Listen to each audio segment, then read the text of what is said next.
चलिए आगे बढ़े। तैयार आप लोग? तो लास्ट क्लास में हम बात कर रहे थे नाइट्रेशन की और हमने देखा था, पहले तुम बातें कर लो।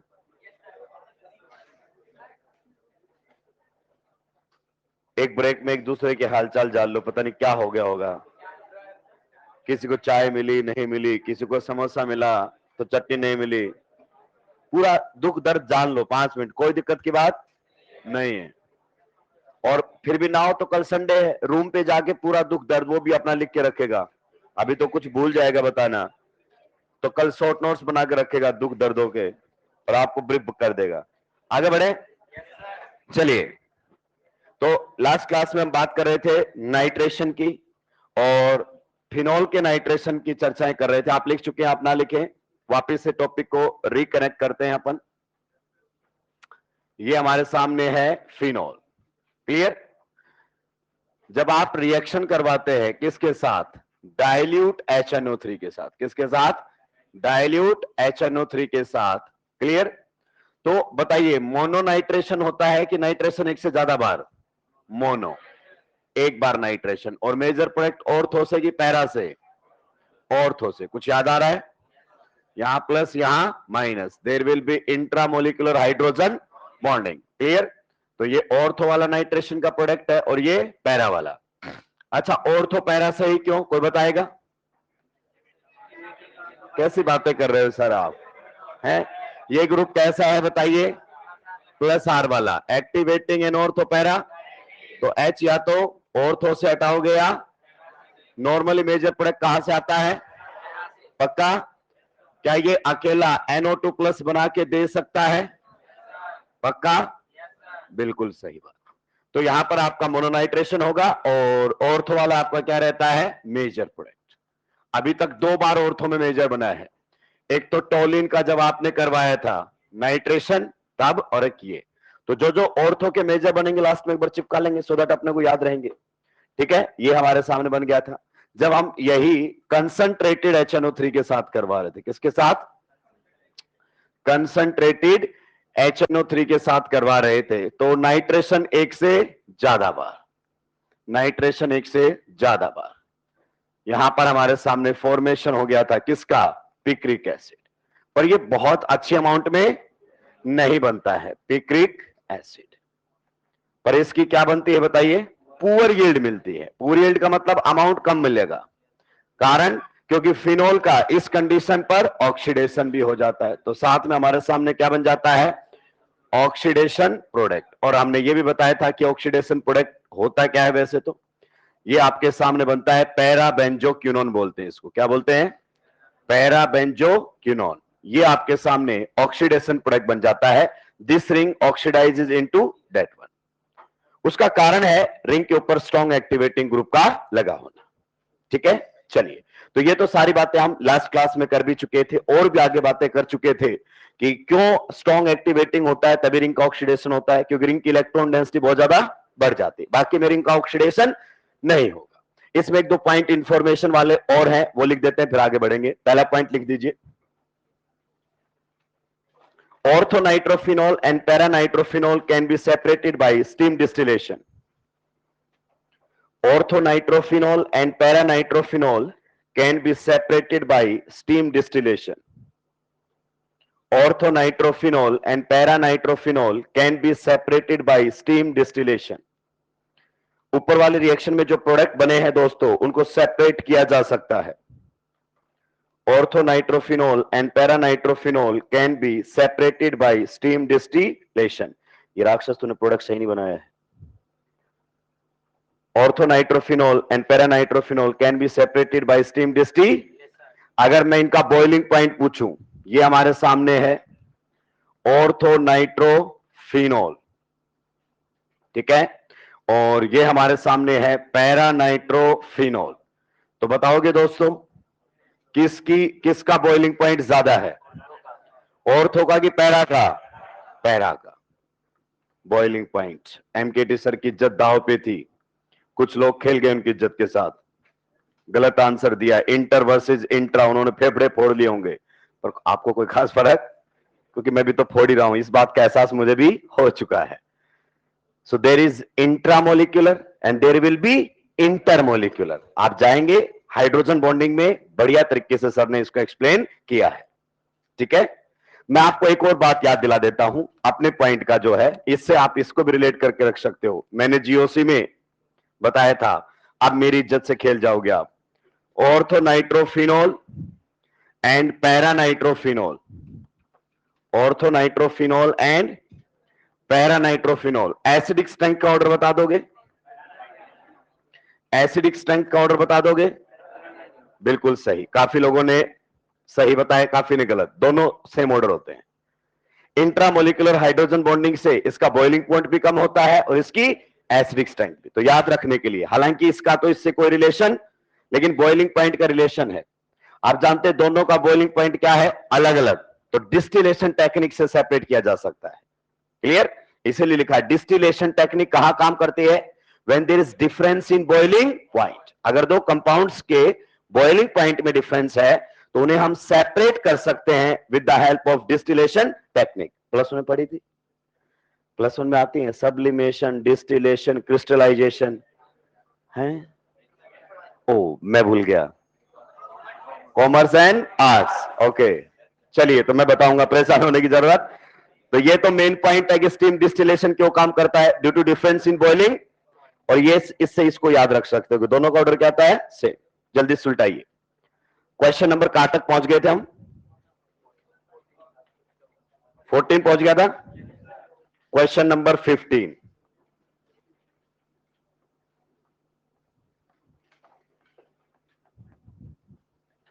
इसे कहते हैं हम एनिलीन। यहां से भी भाई साहब क्वेश्चन बनाता है बढ़िया बढ़िया।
क्या हुआ? अच्छा चाय, ओके। इतना ध्यान रखने लगे हैं तुम लोग। कुछ मिलवाया तो नहीं तुम लोगों ने इसमें कॉन्ट्री करके कि कोई महंगा जहर पिलाते हैं इसको? इज्जत करने लगा नकर भी मेरी, कुछ तो बदलाव हो रहा है। बिना रील, बिना यूट्यूब वाले मास्टर की इज्जत हो, बड़ी बात है। आइए लौटते हैं। नहीं बहना हमें, तुम एकदम फिसलन पट्टी पर बैठे होते हो, बस यू करना होता खुद ही फिसल जाते हो, ब्लेम करने के लिए कि मास्टर ने धक्का दिया था मेरे को। टॉपिक से डाइवर्ट नहीं होंगे, वापस लौटेंगे। दोस्तों पेन डाउन कर दीजिए, ये भी बेहतरीन क्वेश्चन है। ऊपर वाला भी जो बातें सारी बताई वो कहां से हैं? एनसीईआरटी से। और ये भी एनसीईआरटी की ही बातें यहां पर होंगी। मल्टीपल टाइम पूछा गया क्वेश्चन है, पूछा जाता रहेगा। ठीक है, एक बात बताओ सबसे पहले, क्या यहां पर रिंग का ऑक्सीडेशन होगा कि नहीं होगा? आपको क्या लगता है जब हम एनिलीन का नाइट्रेशन करवाएंगे तो रिंग ऑक्सीडाइज होगी कि नहीं होगी? ऊपर देखो, यहां रिंग ऑक्सीडाइज होने का, ये ऑक्सीडेशन प्रोडक्ट बनने का कारण क्या है बताओ? क्योंकि ये जो ग्रुप लगा हुआ है ये कैसा ग्रुप है? Strong activating. देखो मैं आपको बार बार एक ही बात कह रहा हूं भाई, ऑर्गेनिक केमिस्ट्री को सीखने का एक ही जरिया है, पहले रिजल्ट पता करो क्या हो रहा है और फिर क्यों हो रहा है, दैट्स इट, खत्म। अगर आपको नहीं मालूम है या ऑक्सीडेशन प्रोडक्ट बनता है तो आपका क्वेश्चन गलत हो जाएगा। तो पहले आपको मालूम होना चाहिए कि इस रिएक्शन में ऑक्सीडेशन प्रोडक्ट भी बनता है और इसकी यील्ड कैसी आती है, पुअर। ये जिसको मालूम है आधा काम हुआ। दूसरा, क्यों ऑक्सीडेशन हो रहा है, इससे पहले क्यों नहीं हुआ, ये मालूम है, क्वेश्चन सारे बंद, खत्म हो गया।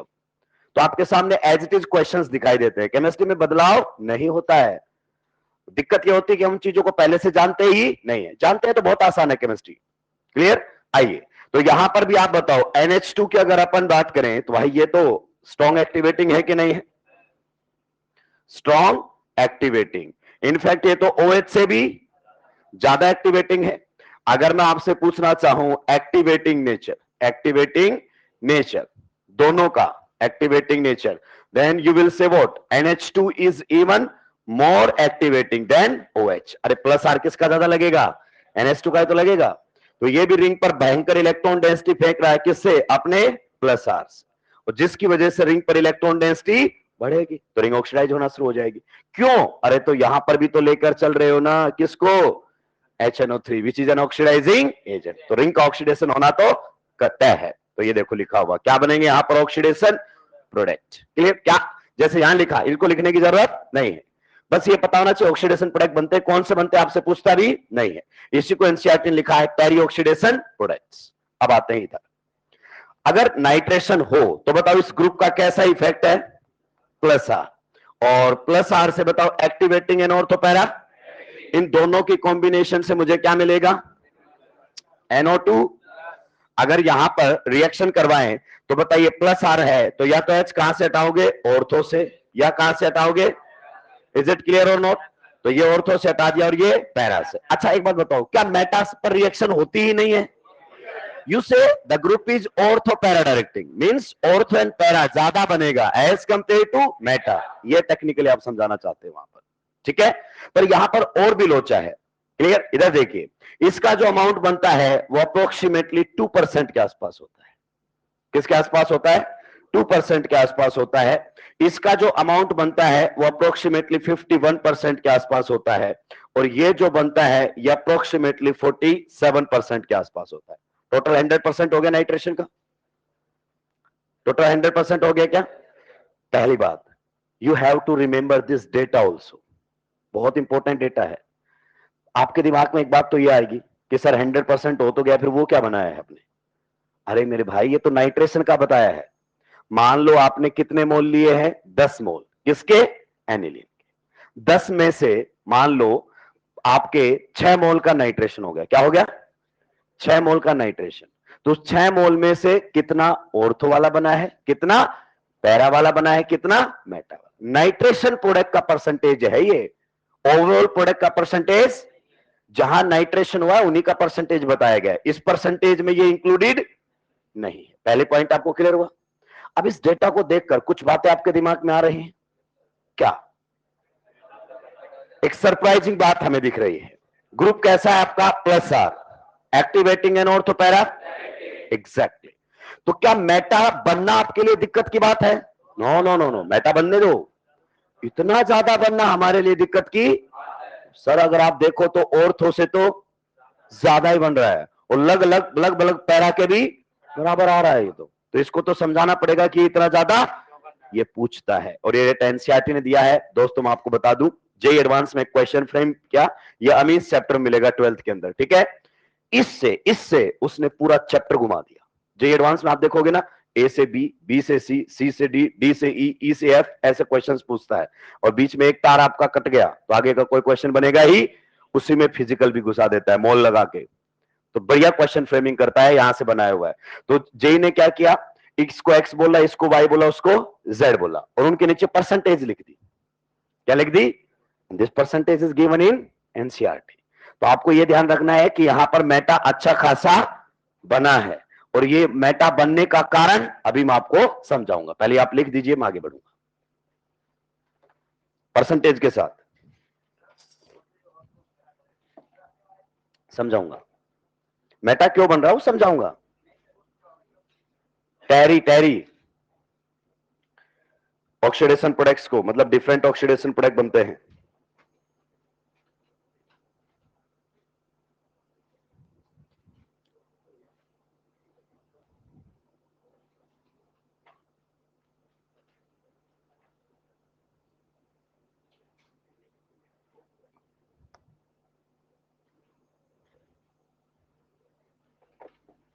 निपटा दिया परसेंटेज के साथ। रिएक्शन में समझने वाले पॉइंट, ध्यान देने वाले पॉइंट, सबसे पहला ऑक्सीडेशन प्रोडक्ट बनेगा, इट क्लियर और नॉट। जब भी NH2OH रिंग के ऊपर लगेगा और HNO3 आपने ले लिया तो रिंग ऑक्सीडाइज होगा। ऊपर भी हुआ है देखो, नीचे भी हुआ है, ये क्लियर हुआ। दूसरा, ये ठीक है, ये बनना था मेटा वाला, पर इतना ज्यादा बनना था ये डाइजेस्ट, तो इसकी एक्सप्लेनेशन हमें चाहिए। पहले आपको रिजल्ट मालूम होना चाहिए, then explanation. Chemistry is very simple. तो आगे लिखेंगे, मेटा नाइट्रो एनिलीन, ये आपका कौन है बताओ? Ortho nitro aniline. This is para nitro aniline and this is Meta nitro aniline. Meta nitro aniline is formed in significant amount, is formed in insignificant nahi, is formed in space, is formed in space, significant amount, is formed in significant amount due to the formation of, due to the formation of anilinium ion, due to the formation of anilinium ion, due to the formation of anilinium ion। Pen down कर दीजिए, समझते हैं कि ये बन क्यों रहा है, इस पर चर्चा कर लेते हैं। आप बताओ, एनिलीन का नेचर बेसिक होता है कि नहीं होता है? हमने तो बेसिक स्ट्रेंथ में भी इसको कंपेयर किया मींस में। तो पहली बात आप समझो, आपका एनिलीन किसकी तरह काम करता है? इट इज लाइक जस्ट एक बेस। और आप रिएक्शन किसके साथ करवा रहे हो, एक बार देखो, मिक्सचर में HNO3 H2SO4 दोनों मौजूद है कि नहीं है? और दोनों स्ट्रॉन्ग एसिड्स है, दोनों ही क्या है? अगर दोनों स्ट्रॉन्ग एसिड हैं तो इन्होंने हवा में क्या फेंक दिया होगा? H+। अगर वो आपका H+ दोस्तों किससे चिपक जाए? एनिलीन से। ये आपका किसकी तरह काम कर रहा है? बेस। H+ कहां से आएगा? HNO3 से आ सकता है क्योंकि आपने रिएक्शन में लिया है, या फिर कहां से आ सकता है? H2SO4, दोनों ही जो आप ले रहे हैं विच आर स्ट्रॉन्ग एसिड। तो अगर यहां से H+ आया तो बताइए क्या हो जाएगा? प्रोटोनेशन। अब आप समझिए, जबरदस्त, ये आपके सामने हो जाएगा प्रोटोनेशन। तो इसको आप क्या बोलेंगे? ये आपके सामने है एनिलीन। क्या है? एनिलीन। क्लियर? और यहां पर प्रोटोनेशन हो गया तो क्या बन गया आपके सामने? Anilinium ion. क्या बन गया है? Anilinium ion. जैसे अमोनिया से क्या बन जाता है? Ammonium ion. तो एनिलीन से क्या बन गया है? Anilinium ion. दोस्तों, क्या आप मुझे बताएंगे इस लगे हुए ग्रुप का कैसा इफेक्ट है? ओनली माइनस आई, ओनली, और ओनली माइनस आई वाले थोड़ा सा बताओ मुझे। डीएक्टिवेटिंग, इनफैक्ट बहुत स्ट्रॉन्ग डीएक्टिवेटिंग होते हैं, आप ये भी कह सकते हैं स्ट्रांगली डीएक्टिवेटिंग, स्ट्रांगली डीएक्टिवेटिंग, और साथ में बताओ Meta directing, Meta directing. Is it clear और नॉट? अब आप सोचो, अब अगर ये बन गया है और आपने क्या करवा दिया है? नाइट्रेशन। क्या करवा दिया है? नाइट्रेशन। तो दोस्तों बताओ, यहां से क्या आएगा आपके पास? NO2+। और लगा हुआ ग्रुप बताओ कैसा है हाल फिलहाल? Deactivating and Meta directing. Is it clear और नॉट? अगर ऐसा हुआ तो आप बताइए आपका कहां से चटेगा? मेटा से। और NO2 यहीं लगा होगा कि नहीं लगा होगा? तो पहला पॉइंट आपको पता होना चाहिए कि यहां पर मेटा अच्छा खासा अमाउंट में बनता है। दूसरा आपसे पूछेगा ऐसा होता क्यों है? Due to the formation of anilinium ion. तो दो बातें हैं जो हमें मालूम होनी चाहिए कि मेटा अच्छा खासा अमाउंट में बनता है, दूसरा बनता क्यों है? Formation of anilinium, because aniline is a base और एसिडिक मीडियम में इसका प्रोटोनेशन होना लाजमी है। सुलटाइए।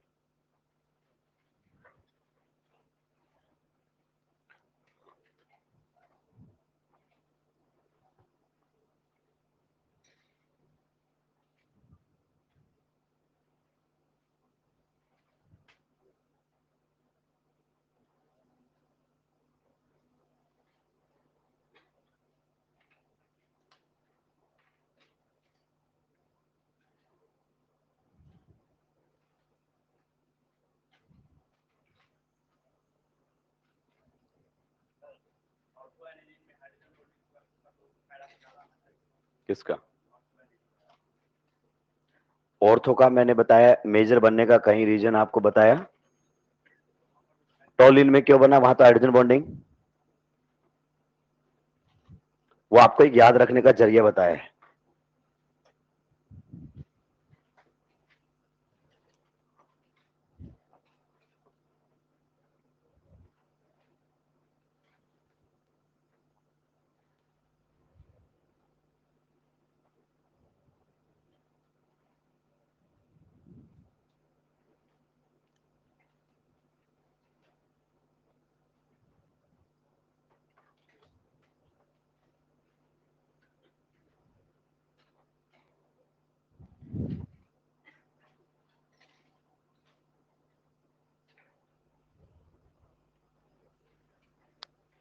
निपटा दिया है।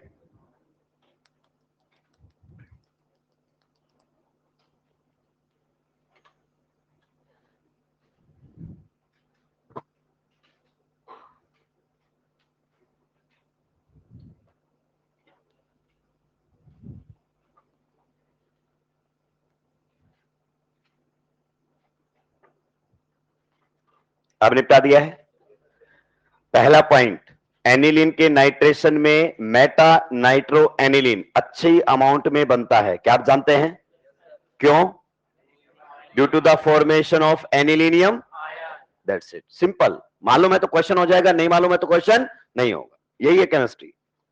दूसरा, अब आपसे बोर्ड में भी क्वेश्चन पूछेगा दोस्तों। आइए, सीबीएसई बोर्ड का एग्जामिनर का बहुत ही फेवरेट क्वेश्चन होता है, how will you convert aniline into para nitro aniline. Aniline से कहा जाना है पैरा नाइट्रो एनिलीन, तो आप बोलोगे नाइट्रेशन करवा देंगे सीधा? नहीं, क्योंकि आप समझो, आपकी पहली बात तो पैरा बन तो रहा है, लेकिन साथ में मेटा भी अच्छा खासा बन रहा है, तो पैरा की परसेंटेज कम हो गई कि नहीं हो गई? और साथ में क्या हो रहा है? Oxidation product. जैसे यहां पर आपके पिक्रिक एसिड की यील्ड क्या ही है? पुअर। तो यहां से यहां जाना सही तरीका नहीं है, सही तरीका नहीं है। हम आगे बनाएंगे पिक्रिक एसिड दूसरे तरीके से। इसी प्रकार से डायरेक्ट नाइट्रेशन करके पैरा नाइट्रोएनिलीन बनाना सही तरीका नहीं है। क्यों? क्योंकि यहां भी यील्ड बहुत कम मिलती है। एक तो मेटा भी अच्छा खासा बन रहा है, दूसरा साथ में ऑक्सीडेशन भी हो रहा है। तो एनिलीन का डायरेक्ट नाइट्रेशन कभी नहीं करवाते। अगर आपके पास क्वेश्चन आया है, how will you convert aniline to para nitro aniline, और आपने सीधा ये करके आंसर दे दिया है, सीबीएसई बोर्ड में 0 मार्क्स। किसी बोर्ड में आने वाले क्वेश्चन में 0 मार्क्स मिलेंगे आपको। यह सही तरीका है ही नहीं। तो फिर क्या किया जाए? आपको इस रिंग का ऑक्सीडेशन रोकना पड़ेगा। क्या करना पड़ेगा? रिंग का ऑक्सीडेशन रोकना पड़ेगा। दूसरा, ये जो मेटा बन रहा है ना, इसको भी नहीं बनने देना है। दो समस्याएं एनिलीन में, एक तो रिंग का क्या हो रहा है? ऑक्सीडेशन, जब हम नाइट्रेशन करवा रहे हैं, और एक मेटा भी अच्छा खासा बन रहा है, और मेटा बनने का कारण है फॉर्मेशन ऑफ एनिलीनियम आयन। इन दोनों को रोकना पड़ेगा, तभी हमारा काम चलेगा। तो मैं आपको बता देता हूं, अभी जो मैं आपको तरीका बताऊंगा। एनिलीन में दिक्कतें अनेक, हर रिएक्शन में लगभग एनिलीन में दिक्कत आएगी। सॉल्यूशन एक, जब करवाऊंगा, जब भी एनिलीन में दिक्कत आए, एरोमेटिक इलेक्ट्रोफिलिक सब्स्टिट्यूशन जो मैं बता रहा हूं, वही फॉर्मूला आपको अप्लाई करना है। पहले थ्योरी में लिख लेते हैं, फिर आगे बढ़ेंगे, सो दैट आप डायरेक्ट लैंग्वेज देखकर समझ जाएं कि क्या बात कर रहा है। Direct nitration of aniline is avoided. Direct nitration of aniline is avoided. Direct nitration of aniline is avoided because it yields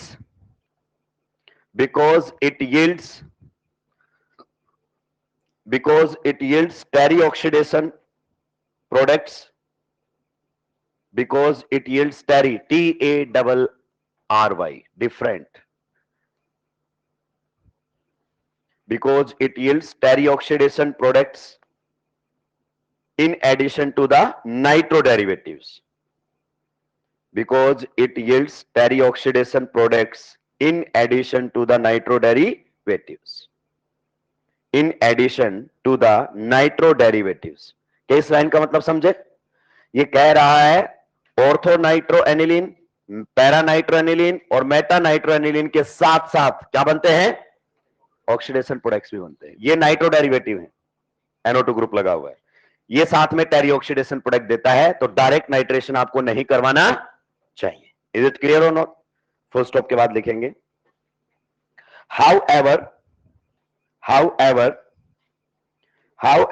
by protecting the NH2 group, however by protecting the NH2 group by acetylation reaction, however by protecting the NH2 group, however by protecting the NH2 group by acetylation reaction with acetic anhydride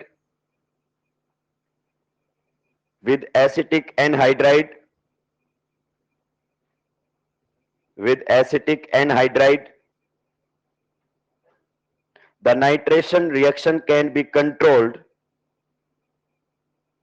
The nitration reaction can be controlled. The nitration reaction can be controlled and the para-nitro derivative can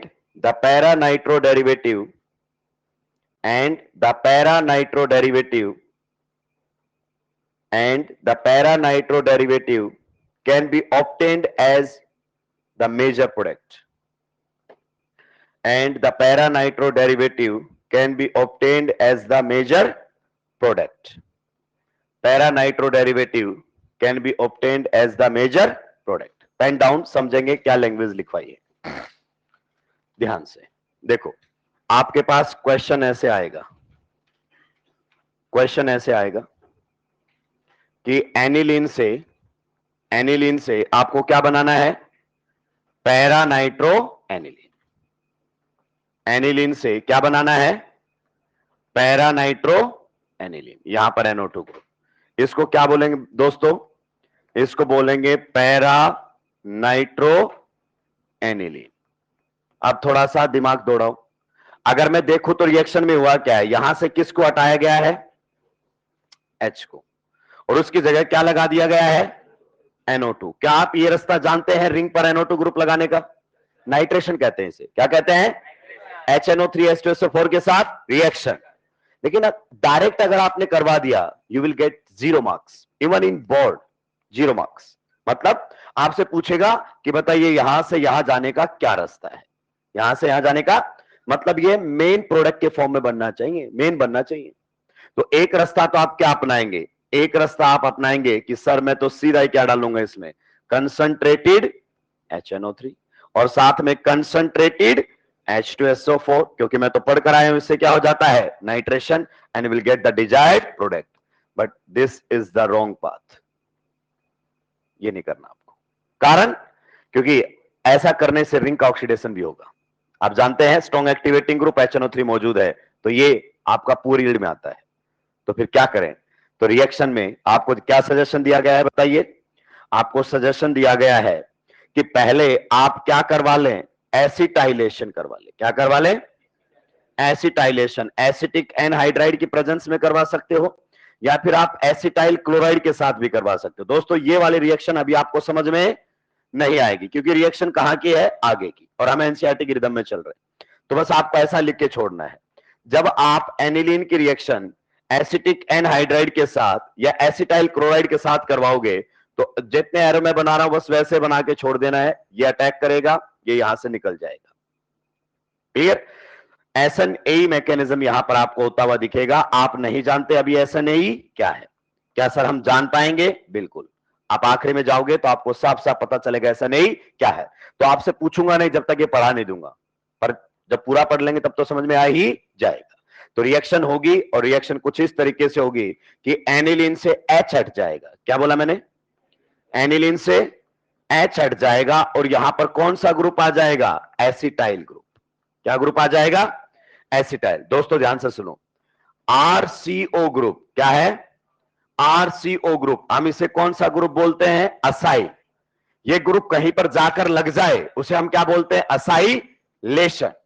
जब तक आपको R मालूम नहीं है, आप इसको क्या बोलते रहोगे? असाइल। मान लीजिए RCH3 रख दिया है, क्या रख दिया है? CH3। तो बताओ टोटल कार्बन कितने हो गए? और दो कार्बन को कॉमन में क्या बोलते हैं? एसिड। तो ये कौन सा ग्रुप हो गया? एसिटाइल। कहीं पर भी अगर इस ग्रुप को इंट्रोड्यूस किया जाता है तो इस ग्रुप का इंट्रोडक्शन एसिटाइलेशन कहलाता है। क्या कहलाता है? जैसे NO2 ग्रुप का कहीं पर लगना नाइट्रेशन, तो एसिटाइल ग्रुप का कहीं पर लगना एसिटाइलेशन। तो आप गौर से देखेंगे, तुम अगर बॉन्ड लाइन रिप्रेजेंटेशन की बजाय ऐसे लिखो तो ये कौन है? CH3। यहां पर ये कौन है बताइए? CO।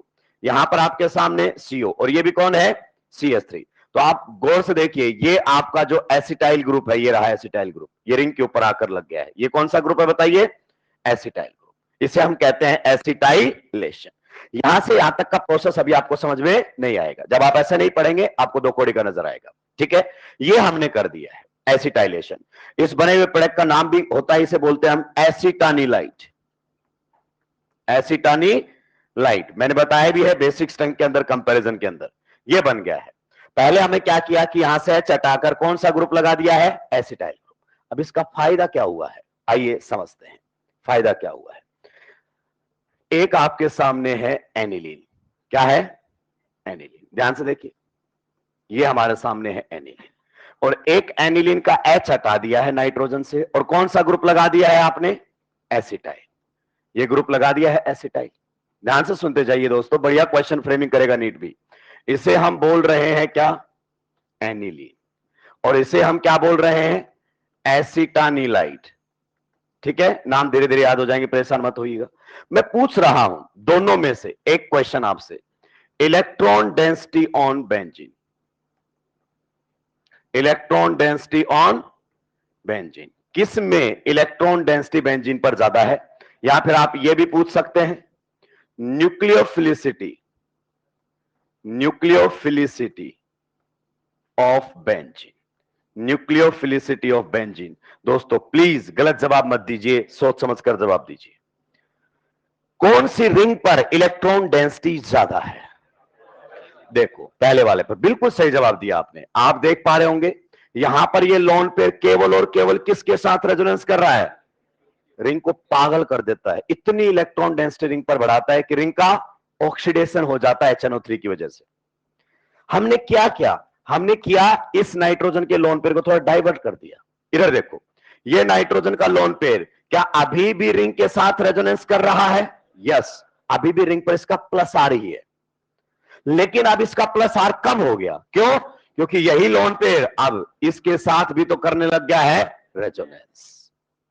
डाइवर्ट कर दिया थोड़ा सा उस साइड। तो उसका फायदा क्या मिलेगा बताओ? आप जानते हैं, आप थोड़ा सा दिमाग पे जोर दो दोस्तों, थोड़ा सा दिमाग पे जोर दो। रिंग के ऑक्सीडेशन होने का कारण क्या था? रिंग पर इलेक्ट्रॉन डेंसिटी का बढ़ना। OH बढ़ा रहा था, NH2 भी गजब का बढ़ा रहा था। तो हमने क्या किया? इलेक्ट्रॉन डेंसिटी को थोड़ा सा डाइवर्ट कर दिया। क्या कर दिया? तो अब रिंग पर इलेक्ट्रॉन डेंसिटी इतनी ज्यादा, तो रिंग का ऑक्सीडेशन कम होगा। दोस्तों और बढ़िया तरीके से लो, अगर मैं आपसे प्लस आर का ऑर्डर पूछूं तो बता दीजिए यहां पर इस प्रकार से NH2 और इन दोनों में से प्लस आर कौन ज्यादा लगाएगा? आप बताओ। हमने कंपैरिजन किया हुआ GOC में, इसका लोन पेयर 100% एक ही साइड जाता है, पर इसका लोन पेयर 100 पर इधर भी रेजोनेंस करेगा, और तो इसका प्लस आर क्या लगता है? कम। ये आपका कौन सी कैटेगरी में रखा है? एक्टिवेटिंग में, याद करो। ये हमने रखा है स्ट्रांगली एक्टिवेटिंग में। याद आया कि नहीं आया? स्ट्रांगली एक्टिवेटिंग के अंदर रखा है। और ये आपने कौन सी कैटेगरी के अंदर रखा है? Moderately activating. कुछ याद आ रहा है कि नहीं आ रहा है? मॉडरेटली एक्टिवेटिंग, ये आपके सामने है मॉडरेटली एक्टिवेटिंग। तो ये है इसका मेन मुद्दा, कि जिसकी वजह से रिंग का ऑक्सीडेशन हो रहा था ना, उसका प्लस आर रिंग पर हमने क्या कर दिया है? कम कर दिया है। अब रिंग का ऑक्सीडेशन नहीं होगा। ये फायदा मिलेगा एसिटाइल ग्रुप को इंट्रोड्यूस करने से। अब आते हैं वापस लौटकर, अब कहता है नाइट्रेशन करवाओ। क्या करवाओ? नाइट्रेशन। अब डालो इसके ऊपर क्या? HNO3 in the presence of H2SO4। बताइए दोस्तों, इन दोनों से क्या मिलेगा? NO2 plus. Is it clear और नॉट? अब बताओ दोस्तों, क्या ये अभी भी रिंग के ऊपर प्लस आर ही लगा रहा है? अभी भी रिंग पर लग तो क्या रहा है? प्लस आर, पर यहां प्लस आर ज्यादा था, अब प्लस आर क्या कर दिया? तो है अभी भी एक्टिवेटिंग एंड ऑर्थो पैरा पर इसके कंपैरिजन में कम, तब ऑक्सीडेशन नहीं होगा। याद है रिंग का ऑक्सीडेशन कब होता था? जब रिंग पर OH NH2 हो। तो ये NH2 था, ये NH2 नहीं है, तो रिंग का ऑक्सीडेशन नहीं होगा। और बताओ एक्टिवेटिंग एंड ऑर्थोपैरा, तो मेजर प्रोडक्ट कहां से बनेगा बताओ? अरे बताओ ना, मेजर प्रोडक्ट कहां से बनेगा? मेजर प्रोडक्ट बनेगा आपका पैरा से। यहां पर NO2 ग्रुप इंट्रोड्यूस हो गया, लेकिन सर हमें तो यहां से यहां जाना था। यहां का कार्यक्रम तो सही है, पर वहां पर तो एनिलीन रहा ही नहीं। उसके लिए दोस्तों हाइड्रोलिसिस किया जाता है। क्या किया जाता है? हाइड्रोलिसिस। और इस पॉइंट को आज से आप अपने जीवन में याद रखेंगे कि पूरी ऑर्गेनिक केमिस्ट्री में, किसमें? पूरी ऑर्गेनिक केमिस्ट्री में जब भी कार्बन नाइट्रोजन बॉन्ड पर क्या डालोगे? वाटर। क्या डालोगे? वाटर। तो आपका कार्बन नाइट्रोजन बॉन्ड टूटेगा। ये रहा कार्बन नाइट्रोजन, ये जब भी आप इस पर वाटर डालोगे तो टूटेगा। और कैसे टूटेगा? नाइट्रोजन की तरफ H एंड आपके कार्बोनिल कार्बन की तरफ OH। हमेशा पूरी ऑर्गेनिक केमिस्ट्री में ऐसे तोड़ना है। जब भी कार्बन नाइट्रोजन बॉन्ड को तोड़ो, कैसे तोड़ना है? नाइट्रोजन की साइड पर H, कार्बन की साइड पर, उधर क्या बना है हमें उससे कोई लेना देना ही नहीं है। पर हमारा नाइट्रोजन पर वापिस से H लग गया कि नहीं लग गया? जो ग्रुप आपने लगाया था उसको वापिस से हमने हटा दिया है, और ये आपके सामने डिजायर्ड प्रोडक्ट बनकर आया है, और वो भी पूरी अच्छी खासी अमाउंट के अंदर। रिंग का ऑक्सीडेशन हुआ ही नहीं है। आगे बात समझ में? तो आपको क्या करना है? अगर एनिलीन से पैरा नाइट्रोएनिलीन पर जाना है तो डायरेक्ट नाइट्रेशन का रास्ता नहीं अपना। पहले क्या करवाएंगे? एसिटाइलेशन। इस स्ट्रांगली एक्टिवेटिंग ग्रुप को किस में कन्वर्ट करेंगे? Moderately activating. फिर नाइट्रेशन करवाएंगे। ठीक है? तो रिंग का ऑक्सीडेशन नहीं होगा। फिर इस ग्रुप को वापस हटाना है तो क्या कर देंगे? हाइड्रोलिसिस। ये जो आपने किया है इसको, इस प्रोसेस को हम क्या बोलते हैं? हाइड्रोलिसिस। आप समझ गए होंगे, लिसिस का मतलब तोड़ना, हाइड्रोलिसिस मतलब वाटर से बॉन्ड का टूटना। जल्दी से नोट डाउन कीजिए, बेहद इंपॉर्टेंट है, पूछा जाता रहता है, पूछा जाता रहेगा। आपको इससे बेटर एक्सप्लेनेशन नहीं मिल सकती है। दिक्कत यह है कि आप पहली बार पढ़ रहे हैं तो चीजों का पता नहीं लगता, लेकिन जो बच्चा 2 से 3 बार पढ़ता है उसको पता चलता है कि इतना तो मैंने कभी सोचा ही, सीधा रटा हुआ था।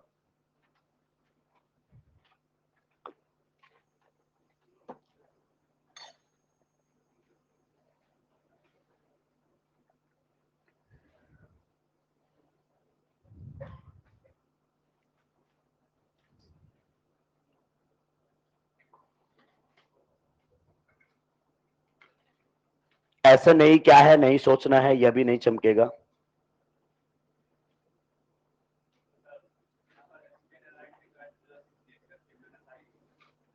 अभी आ रहा हूं। प्रोटोनेशन करवाओगे तो एसिटानिलाइड में नाइट्रोजन पर होगा कि ऑक्सीजन पर? गर्दन तोड़ दूंगा तेरी। नाइट्रोजन का लोन पेयर कैसा है और ऑक्सीजन का कैसा है? तो प्रोटोनेशन कहां होगा? तो बनेगा ही नहीं ना एनिलीन आयन। क्या बोला है भाई मैंने? एनिलीन में दिक्कतें अनेक, सॉल्यूशन एक। जब भी एनिलीन दिक्कत करे एरोमेटिक इलेक्ट्रोफिलिक सब्स्टिट्यूशन में, पहले क्या करवा लेना? एसिटाइलेशन। सारी समस्याएं दूर हो जाएंगी। जब भी कहे एनिलीन में ये गड़बड़ हो रही है तो पहले क्या कर लो? एसिटाइलेशन। फिर जो रिएक्शन करवानी है वो करवा लो, हाइड्रोलिसिस करके वापस एनिलीन ले लो। ये ध्यान रखना, ये 2 फिल्टर लगाने पड़ेंगे जैसे इंस्टा पर लगाते हो। एनिलीन में जब भी दिक्कत आए पहला फिल्टर क्या लगाओ? एसिटाइलेशन। फिर जो रिएक्शन करवानी है वो करवा लो, और वापस एनिलीन चाहिए तो क्या करवा देना? हाइड्रोलिसिस।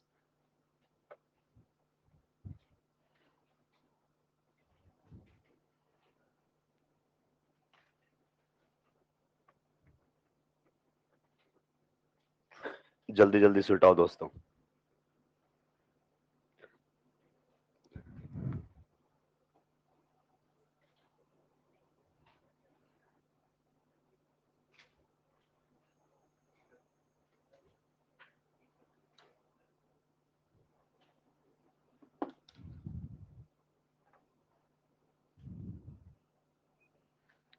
निपटा दिया है?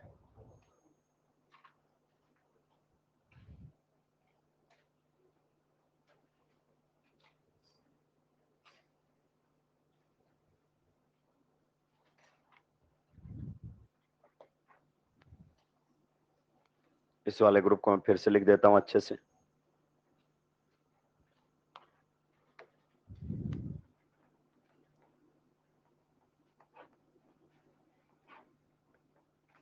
पहले दोस्तों बॉन्ड लाइन रिप्रेजेंटेशन में लिखा हुआ था, ये वाला ग्रुप जाकर लग जाता है।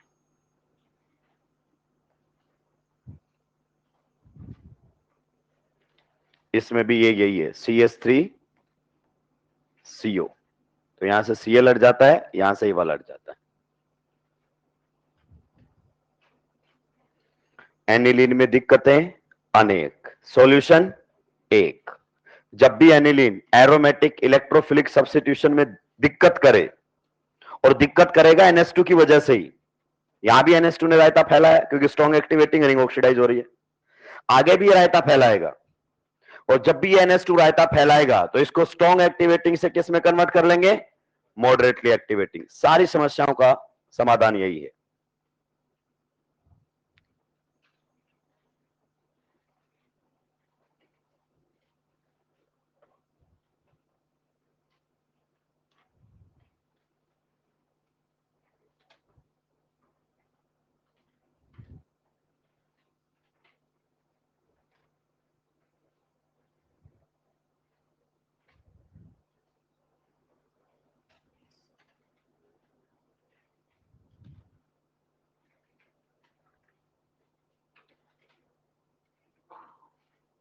निपटा दिए हो क्या?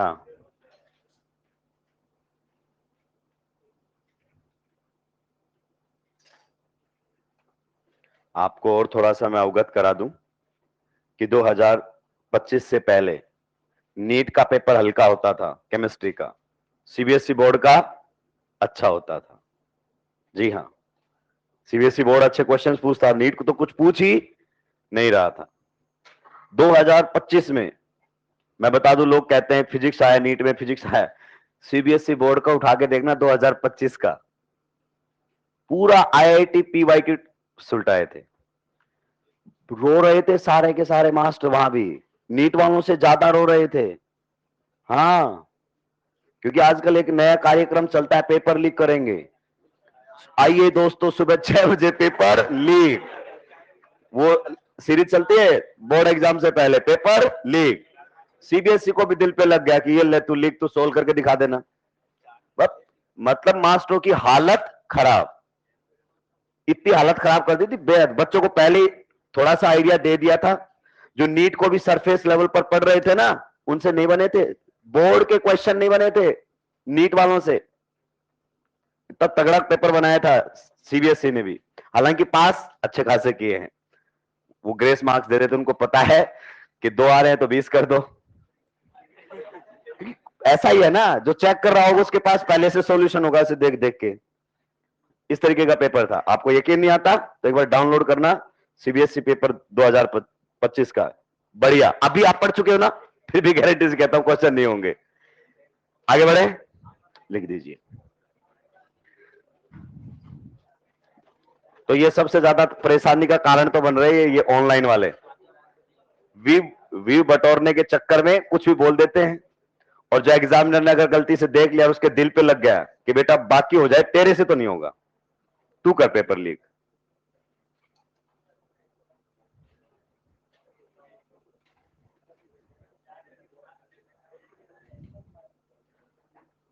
बच्चे भी ऐसे, हमारे भी जानकार है ना, कई बार बोलते थे कि भाई पढ़ लो पढ़ लो, नहीं नहीं हमारे सर सुबह 6 बजे आएंगे, पेपर लीक कर देंगे।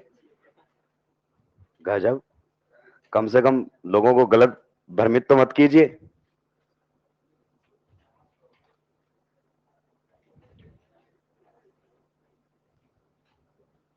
ये पढ़ लिया तो 650 प्लस पक्का, एक मास्टर 650 दिला रहा है। मिड से पढ़ लिया तो 650 पक्का। क्वेश्चन कितने आ रहे हैं उसके पेपर में, 10। जो पोर्शन पढ़ा रहा है उसके क्वेश्चन कितने हैं, 10, और कह रहा है 650 पक्का। बच्चा छोड़, तू नहीं ला सकता 650 तो। पर अपना भी यही है, क्योंकि अपने पता है ये काम तो सबसे मुश्किल है। अपन भी आखिरी में एक वीडियो तो देखेंगे ही देखेंगे, सही तुक्का कैसे लगाएं।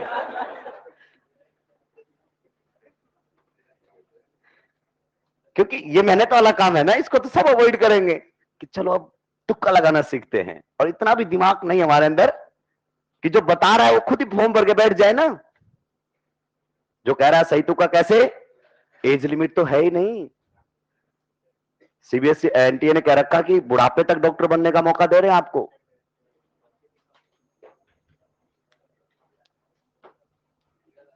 आगे बढ़े तो लॉजिक समझ में आ गया आपको। एनिलीन का डायरेक्ट नाइट्रेशन करके आप पैरानाइट्रोएनिलीन नहीं बना सकते, पहले क्या करवाना पड़ेगा, एसिटाइलेशन, उसके बाद कहानी होगी।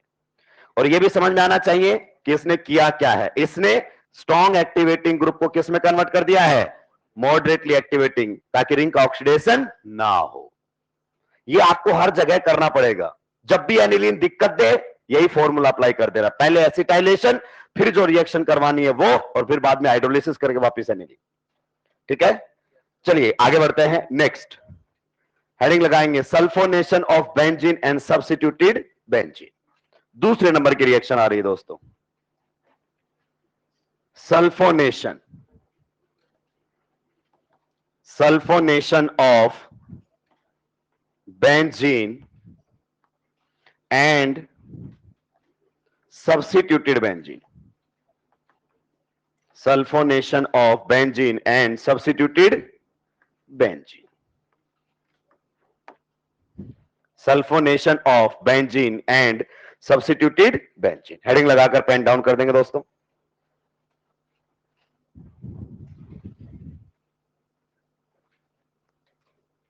निपटा दिया है, पेन डाउन कर दीजिए। हेडिंग है sulphonation of benzene and substituted benzene. इसका मतलब क्या है, सल्फोनेशन का मतलब क्या है कि बेंजीन पर SO3H ग्रुप इंट्रोड्यूस करना है। बेंजीन से यहां से H हटाना है और यहां पर क्या इंट्रोड्यूस करना है, हमें बताओ। हमें इंट्रोड्यूस करना है SO3H ग्रुप। क्या इंट्रोड्यूस करना है, SO3H ग्रुप, ये काम करना है। जैसे बेंजीन पर NO2 का लगना नाइट्रेशन कहलाता है, इसी प्रकार से बेंजीन पर SO3H ग्रुप का लगना सल्फोनेशन कहलाता है। क्या कहलाता है, सल्फोनेशन। इज इट क्लियर और नॉट। अब आप सोचो इलेक्ट्रोफाइल क्या रहा होगा, E प्लस क्या रहा होगा इस रिएक्शन में। इधर देखो, उधर देखो, इधर देखो, उधर। E प्लस क्या रहा होगा, तो E प्लस आपका रहा होगा SO3H प्लस। सही बात है कि नहीं है, बिल्कुल सही। ये भी हो सकता है और SO3 भी हो सकता है, दोनों ही काम कर सकते हैं। So electrophile of this reaction SO3H plus भी हो सकता है, NSO3 भी हो सकता है। अभी डिटेल में पढ़ेंगे तो आपको अच्छे से क्लियरिटी मिल जाएगी। ये काम कैसे कैसे किया जा सकता है, पहले ध्यान से सुनिए, कैसे कैसे आप ये काम कर सकते हैं, सुने ध्यान से। ये हमारे सामने बेंजीन है, आप इसके रिएक्शन करवा सकते हैं। किसके साथ आप रिएक्शन करवा सकते हैं, फ्यूमिंग, फ्यूमिंग कंसंट्रेटेड H2SO4 के साथ, या फिर आप रिएक्शन करवा सकते हैं SO3 प्लस कंसंट्रेटेड H2SO4 के साथ, या फिर आप रिएक्शन करवा सकते हैं ओलियम के साथ। किसके साथ, ओलियम के साथ। आप आईओसी में पढ़ चुके होंगे, इसी को ही ओलियम बोलते हैं। कंसंट्रेटेड H2SO4 प्लस SO3 को क्या बोलते हैं, ओलियम। आपका बन जाएगा यहां से क्या, H2S2O7। इन सभी कंडीशंस पर आप रिएक्शन करवा सकते हैं। इन सभी कंडीशंस पर जब आप रिएक्शन करवाएंगे दोस्तों, तो बेंजीन से कौन हट जाएगा बताओ, H, और कौन लगेगा यहां पर, SO3H ग्रुप लगा हुआ दिखाई देगा। This H will be replaced by this. मतलब इन सभी से आपके पास या तो SO3 आएगा या SO3H प्लस आएगा एज एन इलेक्ट्रोफाइल। अब हुआ कैसे रिएक्शन, उसको समझते हैं। आप समझ गए होंगे कि हमें तो बस ये बता दो सर ये SO3H प्लस कैसे देंगे, बाकी तो मालूम है, इलेक्ट्रोफाइल यहां से H प्लस हटा देता है। तो आइए, आप जानते हैं रिएक्शन 3 स्टेज में चलती है। Stage number 1 generation of electrophile, आपको डायरेक्ट नहीं मिलता, कभी भी रिएक्शन में बनाना पड़ता है। आइए बनाते हैं। तो मैकेनिज्म की तरफ चलते हैं। पेन सभी के डाउन होने चाहिए। हम इस वाले रास्ते से जा रहे हैं, इससे बनाएंगे। किससे बनाएंगे, क्योंकि एनसीईआरटी ने इसी का इस्तेमाल किया है, इससे बनाते हैं दोस्तों। H2SO4 की तरफ चलते हैं। किसकी तरफ चलते हैं, H2SO4 की तरफ। पेन सभी के डाउन होने चाहिए। क्या अकेला HNO3 NO2 plus ion generate कर सकता था, बिल्कुल सही। आप जानते हैं हर एक एसिड की एक प्रॉपर्टी होती है जिसे हम कहते हैं सेल्फ प्रोटोनेशन, वो अपना एच अपने ही मॉलिक्यूल को चिपकाता रहता है, इसे कहते हैं सेल्फ प्रोटोनेशन। तो यहां पर आपके सामने रिएक्शन होगी दोनों के बीच में, एक मोल H2SO4 का किसकी तरह काम करने लग जाएगा, बेस, और उसी का ही दूसरा मोल किसकी तरह काम करने लग जाएगा, एसिड की तरह। मतलब ये H+ देगा और ये H+ लेगा। अगर हम बढ़िया तरीके से चीजों को एरो से बताना चाहें तो आप जानते हैं इस पर है लोन पेयर, तो यहां से H+ छोड़ेगा, H+ कभी हवा में तो टिकने वाला है नहीं, तो ये यहां से जब H+ छोड़ेगा तो यहां से बॉन्ड को तोड़ देगा, तभी तो H+ बाहर आएगा, और इस H+ को कौन ले लेगा, इधर वाला। क्लियर? तो आप देखो बेस का तो क्या बनता है, कॉन्जुगेट एसिड। तो बताओ कॉन्जुगेट एसिड कैसे बनाते हो, H+ जोड़ दे कॉन्जुगेट एसिड बना दे। तो मैं तो आपको बता भी रहा हूं कि बन कैसे रहा है। अब सोचो अगर इस OH पर H+ जुड़ गया तो क्या बन जाएगा, ये OH2+। शायद अब आपको बताने की जरूरत ही नहीं है। और जब इसने H+ को छोड़ दिया तो ये किस में कन्वर्ट हो जाएगा, HSO4-। दोस्तों आंखें खोलो और गौर से देखो, बेस का बन गया है कॉन्जुगेट एसिड, और एसिड का बन गया है कॉन्जुगेट बेस। और इससे आगे की कहानी शायद मुझे आपको सुनाने की जरूरत नहीं पड़नी चाहिए। ये क्या है दोस्तों, लिविंग ग्रुप। जैसे ही बनेगा बॉन्ड तोड़ेगा और यहां से निकल लेगा। आप बताइए कौन निकलेगा यहां से, वाटर। क्लियर? अगर लिविंग ग्रुप जाता है तो बॉन्ड के इलेक्ट्रॉन छोड़ के जाता है कि लेके जाता है, तो सल्फर पर कैसा चार्ज आएगा, पॉजिटिव। बाजू में ऑक्सीजन है, कहता है मायूस मत हो, मेरे पास क्या है, लोन पेयर। वो उसको अपना लोन पेयर दे देगा। तो स्लो मोशन में समझो, सल्फर और ऑक्सीजन में एक डबल बॉन्ड पहले से ये रहा, सल्फर ऑक्सीजन में एक और डबल बॉन्ड पहले से ही था, ये रहा। जब यहां से ये इलेक्ट्रॉन लेकर गया तो इसने इसको अपना क्या दिया, लोन। तो बताइए इस पर कैसा चार्ज आ जाएगा, पॉजिटिव। स्लो मोशन में समझो, जब ये यहां से इलेक्ट्रॉन लेकर गया तो सल्फर पर कैसा आना था, प्लस, लेकिन ऑक्सीजन इसको क्या दे दिया, इलेक्ट्रॉन। तो इलेक्ट्रॉन लेने से क्या आना था, माइनस, इधर से प्लस इधर से माइनस, न्यूट्रल। ऑक्सीजन जब इलेक्ट्रॉन देगा तो कैसा चार्ज आ जाएगा, पॉजिटिव। तो ऑक्सीजन पर दिखेगा पॉजिटिव चार्ज, यही तो है इलेक्ट्रोफाइल। SO3H+, यही तो है इलेक्ट्रोफाइल। आप बताइए दोस्तों, क्या SO3 एक इलेक्ट्रोफाइल है? यस, ये भी एक इलेक्ट्रोफाइल है। मैं आपको बता चुका हूं GOC में, हालांकि मुझे याद दिलाना पड़ेगा। कुछ दिनों के बाद हम खुद आए तो हमें बताना पड़ेगा कि मैं वही हूं जो आपको ऑर्गेनिक पढ़ाकर गया था। ये दोनों ही इलेक्ट्रोफाइल्स, दोनों ही क्या है, इलेक्ट्रोफाइल्स। कौन सी कैटेगरी में है, compounds containing polar pi bonds are electrophiles. Non polar pi bond वाले nucleophile, and polar pi bond वाले electrophile. And can you tell me the electrophilic centre, EN किसकी ज्यादा है, सल्फर की कि ऑक्सीजन की? तो जिस पर पार्शियल पॉजिटिव है वो electrophilic centre, mean sulphur is the electrophilic centre. आइए, क्या आपने अपना इलेक्ट्रोफाइल जनरेट कर लिया है दोस्तों? बताइए क्या करेगा इलेक्ट्रोफाइल, बेंजीन की तरफ जाएगा कि हम बन गए हैं सरकार। बेंजीन बोलेगा रिएक्शन करेंगे आपसे, और बिल्कुल करेंगे, पर आप तो मेरा नेचर जानते ही हैं, क्या है बताओ, एडिशन नहीं सब्स्टिट्यूशन। सही बात है कि नहीं है? तो इस पर है पॉजिटिव चार्ज। आप बताओ इसमें इलेक्ट्रोफिलिक सेंटर कौन है, ऑक्सीजन या सल्फर? ऑक्सीजन या सल्फर? दोस्तों मैं आपको बता रहा हूं, बहुत आसान है मेरे लिए, H+ हटा दे, SO3H लगा दे, H+। एग्जामिनर बोलेगा तू मत हटा, मैं हटा रहा हूं। एरो बता सही बनाए कि नहीं बनाए, कर्ल्ड एरो, जो कर्ली एरो बनाते हैं आप, कि कौन सा इलेक्ट्रॉन किसको दे रहा है। और जब +1 के एनसीईआरटी खोल के देखेंगे ना, ये सारे स्टेप एनसीईआरटी ने लिखे हैं, बिल्कुल डिट्टो ऐसे ही, बिल्कुल डिट्टो ऐसे ही। तो अभी तो एग्जामिनर ऑर्गेनिक में कहीं आया ही नहीं है, उसको पता ही नहीं है कि बच्चे की दुखती रग है, एरो नहीं बनते उससे रिएक्शन में कि कौन किसको इलेक्ट्रॉन दे रहा है। So in this case the electrophilic centre is sulphur. Polar pi bond है कि नहीं है? तो ऑक्सीजन और सल्फर में किसकी एन ज्यादा है, oxygen. So there will be partial negative and there will be partial, so in SO3H+ the electrophilic centre is sulphur. तो ये इसको इलेक्ट्रॉन देगा, जैसे इसको इलेक्ट्रॉन मिलेंगे ऑक्सीजन बोलेगा मेरे इलेक्ट्रॉन वापस दे, जो तेरे को दिए थे। कहां दिए थे, देखो यहां पर दिए हुए थे ना। तो ऑक्सीजन ने अपने इलेक्ट्रॉन वापस ले लिए। ये स्टेप भी आपका रिवर्सिबल रहता है, रिएक्शन आगे बढ़ेगी। मतलब कौन जुड़ गया है दोस्तों, बताओ बताओ कौन जुड़ गया है, कौन जुड़ गया है बताइए, सल्फर। बॉन्ड किसने बनाया है, सल्फर ने। सल्फर ऑक्सीजन में 2 डबल बॉन्ड थे, ये रहे। और बताइए ये आपका क्या बन जाएगा, OH। सही कह रहा हूं कि नहीं कह रहा हूं? भाई जैसे ही इसको इलेक्ट्रॉन वापस मिले तो ऑक्सीजन का पॉजिटिव चार्ज खत्म। जब आपने इलेक्ट्रोफाइल इस डबल बॉन्ड पर जोड़ा है, इधर इलेक्ट्रोफाइल जोड़ा है, तो केटाइन कहां बनेगा? इस साइड। तो ये क्या बन जाएगा? Carbo, and there will be loss of aromaticity. गौर से देखिए दोस्तों, ये कार्बन आपका क्या बन चुका है? sp3। और बेंजीन क्या बोलेगा कि तुम्हें मालूम है लॉस ऑफ एरोमेटिसिटी बिल्कुल भी बर्दाश्त। तो जिस कार्बन पर इलेक्ट्रोफाइल जुड़ा है वहीं से ही H प्लस हटेगा। सही बात है कि नहीं है? तो यहीं से ही इस H प्लस को हटना पड़ेगा। कार्बोकेटाइन का पहला काम रीअरेंजमेंट। क्या ये रीअरेंज करना चाहेगा? नो। दूसरा काम बॉन्ड फॉर्मेशन विद न्यूक्लियो, नहीं, क्योंकि लॉस ऑफ एरोमेटिसिटी हो जाएगी। तीसरा काम एलिमिनेशन।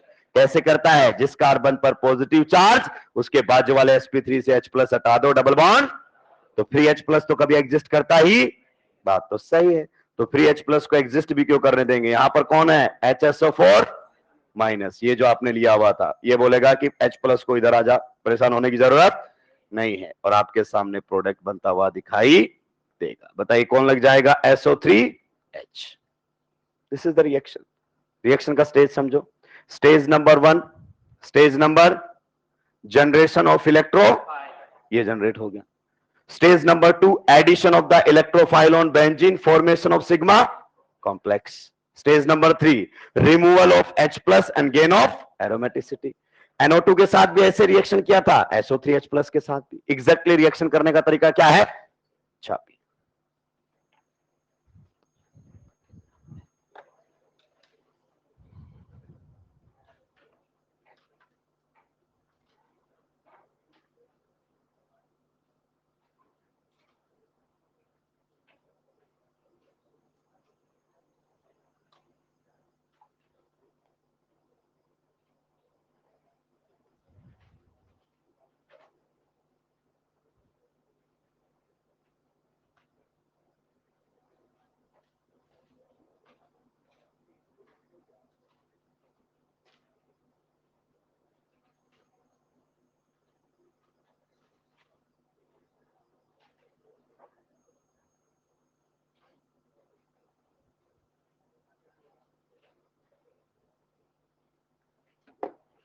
आगे बढ़ जाएं।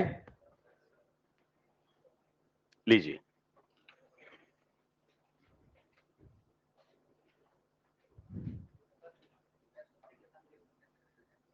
Same to same. SO3 में भी तो सल्फर ही रहेगा।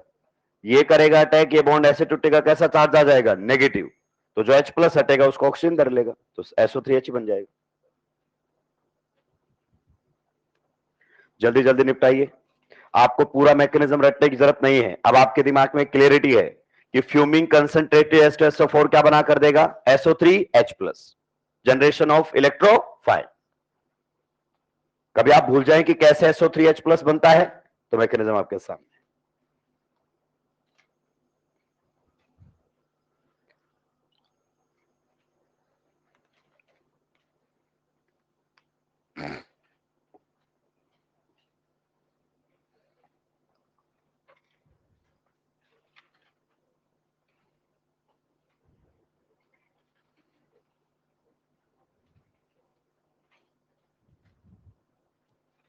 धैर्य बना के रखिए, क्वेश्चंस बनेंगे आपसे जैसे नाइट्रेशन के बने थे।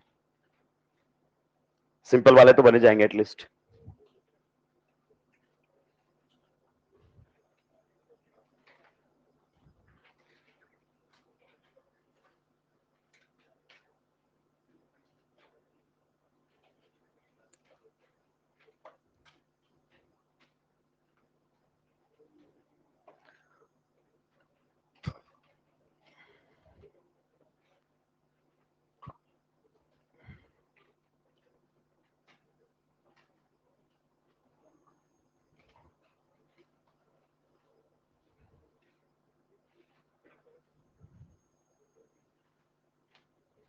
फ्यूमिंग का मतलब क्या होता है? फ्यूमिंग H2SO4 का फ्यूमिंग का मतलब क्या आता है? फ्यूम्स।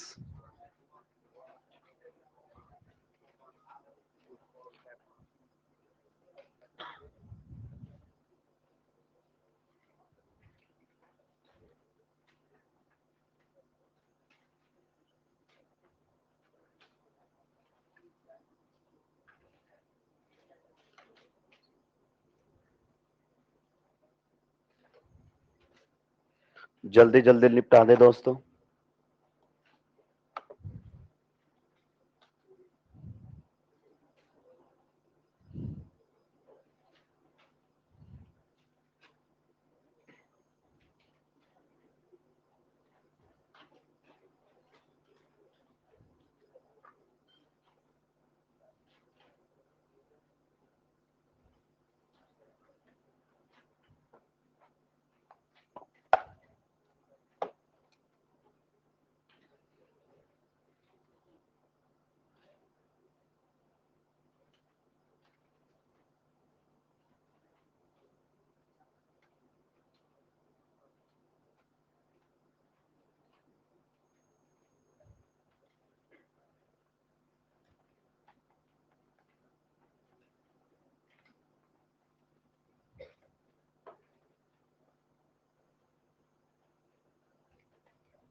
निपटा दिया है क्या? संडे कैसे बर्बाद करना है प्लान बना लिया है? कहां भटकते हुए पाए जाओगे? City mall, oxygen park. City park मतलब कि मैस के बर्तन साफ करोगे, मैस बिल माफ करवाओगे, क्रिकेट खेलोगे? हाँ, ये एक नया क्रेज चला है। 100 200 रुपए मिला के बॉक्स क्रिकेट में जाते हैं। गले में खेलोगे? वो ज्यादा कॉस्टली पड़ता है। किसी गाड़ी का शीशा तोड़ दिया, खिड़की का शीशा तोड़ दिया, तो फिर से पैसे देने पड़ेंगे। बॉक्स क्रिकेट में जाते हो तो नीचे वो सीमेंटेड होता है, ऊपर तो रबर डला होता है, नीचे सीमेंटेड होता है। किसी न किसी का हाथ पैर टूट ही जाता है, फिर टूटे हुए हाथ के साथ आओगे, सिंपैथी गेन करोगे, मास्टर को बार बार यूं दिखाओ टूटा हुआ हाथ कि तू ही लिख दे मेरे वाला पार्ट भी।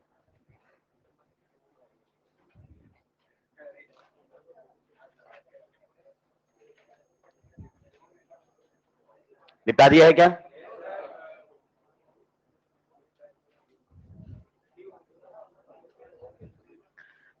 निपटा दिया है। चलिए देखो, इस रिएक्शन में एक खास बात आपने देखी, ये आपको हरदम याद नहीं रहेंगे एग्जैक्टली स्टेप। पहले ये समझो, एग्जैक्टली स्टेप्स आपको याद नहीं रहेंगे। आपको लगता होगा आप तो बढ़िया तरीके से लिखते हो, दनादन दनादन। पढ़ के आया हूं। क्या करके आया हूं? पढ़ के आया हूं मेरे भाई, इसलिए मुझे याद है। आप पढ़ोगे तो आपको भी याद हो जाएंगे।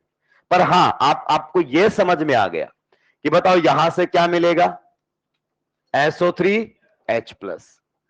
ये भूल सकते हो कैसे, पर क्या मिलेगा ये तो याद रहेगा। यहां से भी क्या मिलेगा? सेम। और यहां से भी क्या मिलेगा? बस इतना सा ही काम था।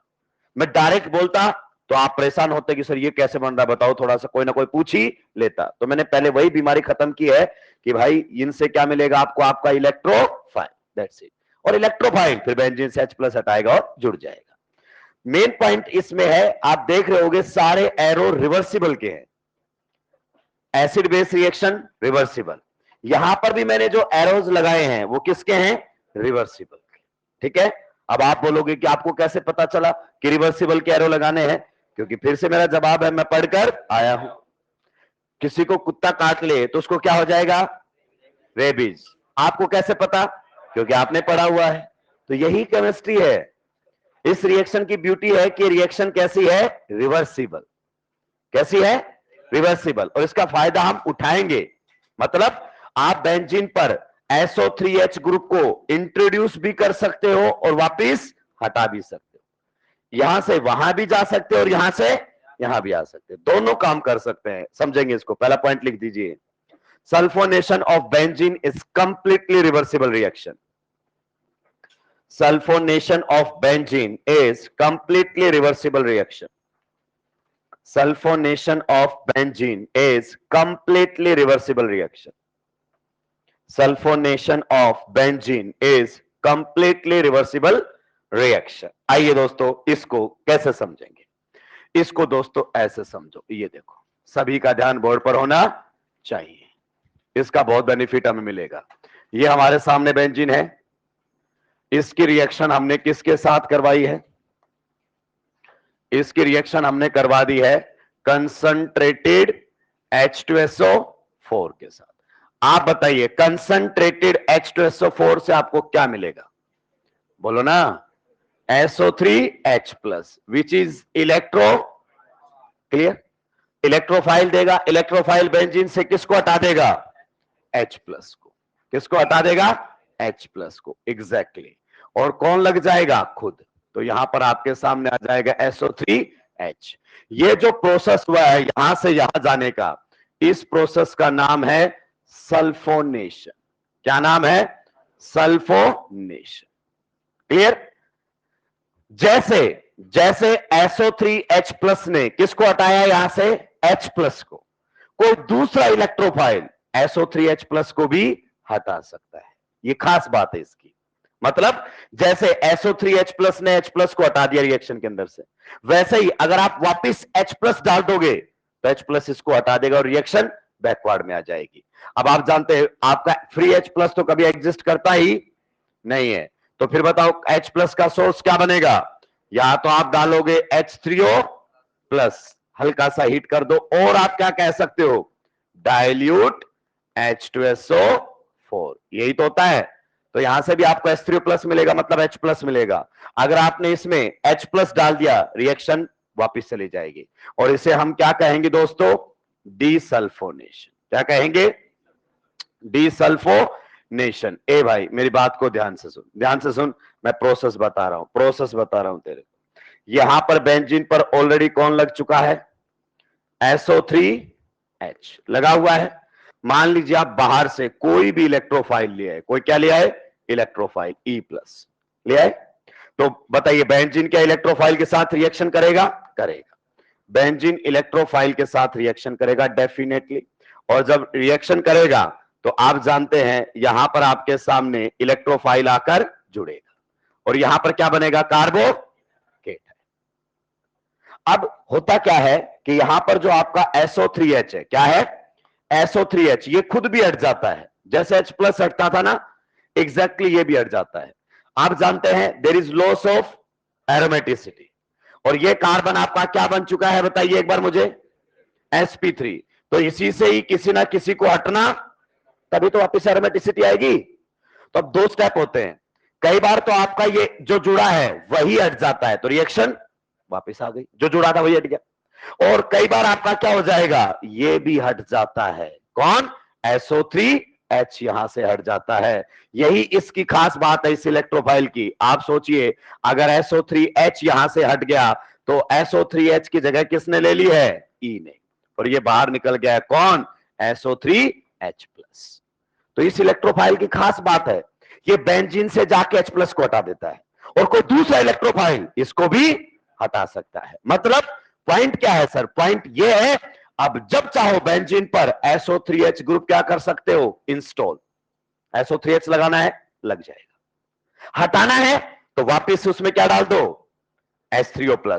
तो H+ है इसमें, आप जानते हैं H+ इसको हटा देगा, रिएक्शन बैकवर्ड आ जाएगी। ये बिल्कुल आपका वैसा ही है कि आपने दिन भर से रील देख रहे हो, रील देख रहे हो, रील देख रहे हो, और फिर एक रील में आपके सामने आया, क्या कर रहे हैं आप? हाँ, कितना समय बर्बाद कर देते हैं आप रील देख देख कर। सोशल मीडिया से थोड़ी सी दूरियां बनाइए। और आपने क्या कर दिया? इंस्टा को अनइंस्टॉल। अनइंस्टॉल। अब मैं रील देखूंगा ही, यूट्यूब भी गए, अनइंस्टॉल। अब एकदम फुली मोटिवेट पढ़ेंगे। थोड़ी देर के बाद फिर से खुजली हुई, मन नहीं लग रहा, क्योंकि भाई साहब दिमाग को तो वही चाहिए जो आप रेगुलर करते हो। आधे घंटे पढ़े, फिर से गए, फोन निकाला, इंस्टाग्राम डाउनलोड कर लिया। फिर थोड़ी देर बाद याद आया क्यों आया था मैं कोटा, फिर क्या कर दिया? अनइंस्टॉल। मतलब जब चाहो इंस्टॉल कर लो, जब चाहो अनइंस्टॉल कर लो। ये बिल्कुल ऐसा ही है आपकी ऐप की तरह। जब चाहो बेंजीन के ऊपर SO3H ग्रुप लगा दो, जब चाहो SO3H ग्रुप हटा दो। आप में से काफी ऐसे भी होंगे जो पेरेंट्स के साथ रहते हैं, तो घंटे भर के लिए पेरेंट्स का फोन लेते हैं कि आज वाई सर ने कुछ असाइनमेंट दिया है टेलीग्राम पे, अपना ही नाम लेके बोलूंगा, दूसरे का तो क्या बोलूं, या कुछ उनके लेक्चर देखने, आज ढंग से मुझे उनका समझ में नहीं आया, 1 घंटे के लिए इंस्टा डाउनलोड, बढ़िया रील बनाई खुद से, जो है अपना अकाउंट चल रहे हैं, घर वालों को देने से पहले अनइंस्टॉल। घर वाले देखते हैं कुछ डाउनलोड तो नहीं किया, नहीं नहीं, सही, हमारा बच्चा तो एकदम सही ट्रैक पे कुछ यूज करता ही नहीं है। तो ये बिल्कुल SO3H ग्रुप ऐसा है, जब चाहो बेंजीन पर लगा दो, जब चाहो बेंजीन से हटा लो। ये इसका बेनिफिट है, ध्यान रखना। इसकी हम फायदा उठाएंगे, जैसे आप अपने पेरेंट्स के मोबाइल का फायदा उठाते हो, हम भी इसका फायदा उठाएंगे। छापिए जल्दी से एक बार।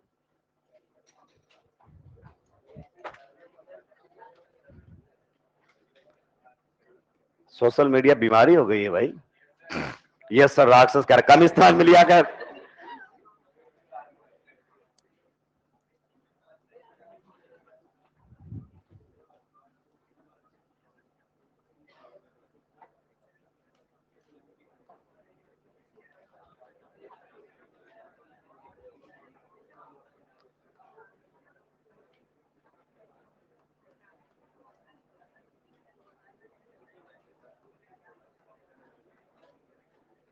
मास्टर खुद कह रहा है सोशल मीडिया बिल्कुल इस्तेमाल में मत लो बच्चे हो, फोन से दूरियां बनाओ। और ये बात भी वो फोन पर ही कह रहा है, रील में।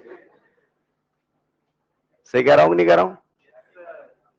फोन में आकर ही कहा जा रहा है कि फोन से दूरियां बनाओ।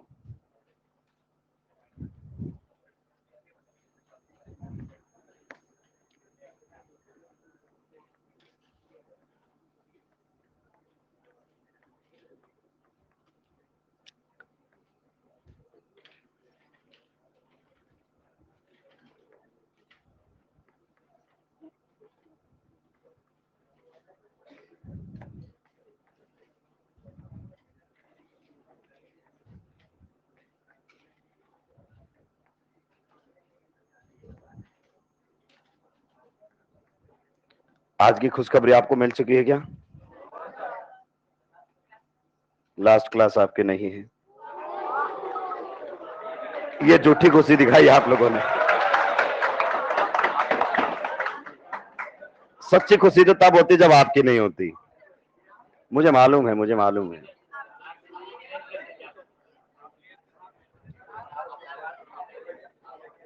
किसको मैसेज किया तूने?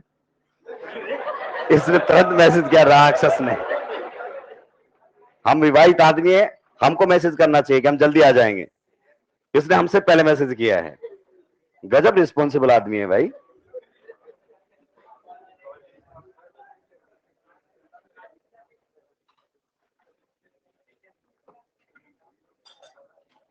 क्वेश्चंस आ चुके हैं उधर।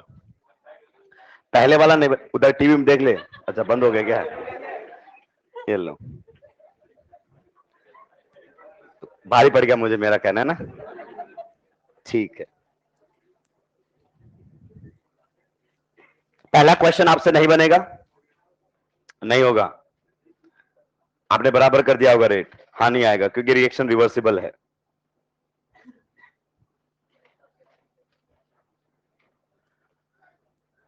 निपटा दिया है। देखो ये मैकेनिज्म मैंने आपको बता दिया है, हालांकि इसकी जरूरत कहीं पड़ती नहीं है, ताकि आपको अच्छा लगे कि वास्तव में SO3H+ को हटाया जा सकता है, लगाया भी जा सकता है और हटाया भी जा सकता है। कोई भी इलेक्ट्रोफाइल डालोगे इसको हटा के चला जाएगा। पहले क्वेश्चन को छोड़ के सारे क्वेश्चन आपसे बनने चाहिए। पहला क्वेश्चन नहीं बनेगा, मैं खुद ही कह रहा हूं, क्योंकि उसमें कुछ बातें हैं जो बताऊंगा तभी आपको पता लगेगी। सेम क्वेश्चन एग्जैक्टली नाइट्रेशन में करा था, पर इसका आंसर उससे डिफरेंस है, क्योंकि नाइट्रेशन इरिवर्सिबल था, ये रिवर्सिबल है।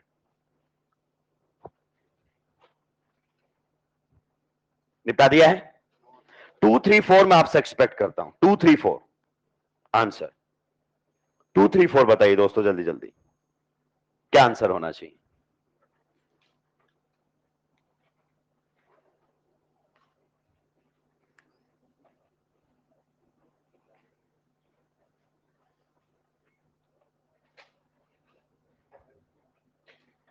डीसल्फोनेशन, डी का मतलब क्या कर दो? डिलीट, हटा दो। आइए क्वेश्चन नंबर 2 का आंसर दीजिए। आप बताओ आपको यहां से क्या मिलेगा? SO3H+, which is an electrophile. बताओ क्या बेंजीन इलेक्ट्रोफाइल के साथ रिएक्शन करेगा? करेगा, पर एडिशन नहीं, सब्स्टिट्यूशन। कोई भी इलेक्ट्रोफाइल आएगा बेंजीन का H+ हटा देगा। अब आप बताइए कौन सा H हटाऊं मैं? सब 6 के 6 जैसे कोई सा भी हटा लो, प्रोडक्ट भी सेम ही बनेगा कहीं से भी हटा के बनाओगे तो यहां तो टेंशन लेने की जरूरत ही नहीं है। तो ये जो मैकेनिज्म पूरा लिखा था वही पहला क्वेश्चन रखा है, क्योंकि कुछ पहला क्वेश्चन ही गलत कर देते हैं, सिंपल सा हो जाता ही। अगले वाले में बताओ, अगले वाले में अब क्लियर है ना?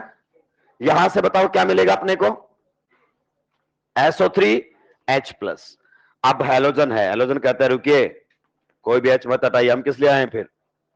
हेलोजन का नेचर बताओ, आने से रिएक्शन का रेट बढ़ाएगा कि घटाएगा? घटाएगा। सही जवाब दिया आप लोगों ने, मेरा संडे ठीक ठाक जाएगा। अब आगे कुछ नहीं पूछूंगा क्योंकि तुम गलत आंसर भी दे सकते हो। Halogens are deactivating and ortho para directing. कहता है अपनी मर्जी से H मत हटाइएगा, हम बताएंगे कहां से हटाओ, या तो ऑर्थो से या फिर पैरा से। बिल्कुल सही, ऑर्थो से भी हटा देंगे एंड पैरा से। अब देखो क्वेश्चंस बनने लगे ना, बस यही है, मैकेनिज्म ने अपना काम कर दिया है दोस्तों। आपको कौन सा मास्टर बनना है जो पूरे मैकेनिज्म किसी को समझाने? तो यहां पर आपके सामने ये प्रोडक्ट बन जाएगा।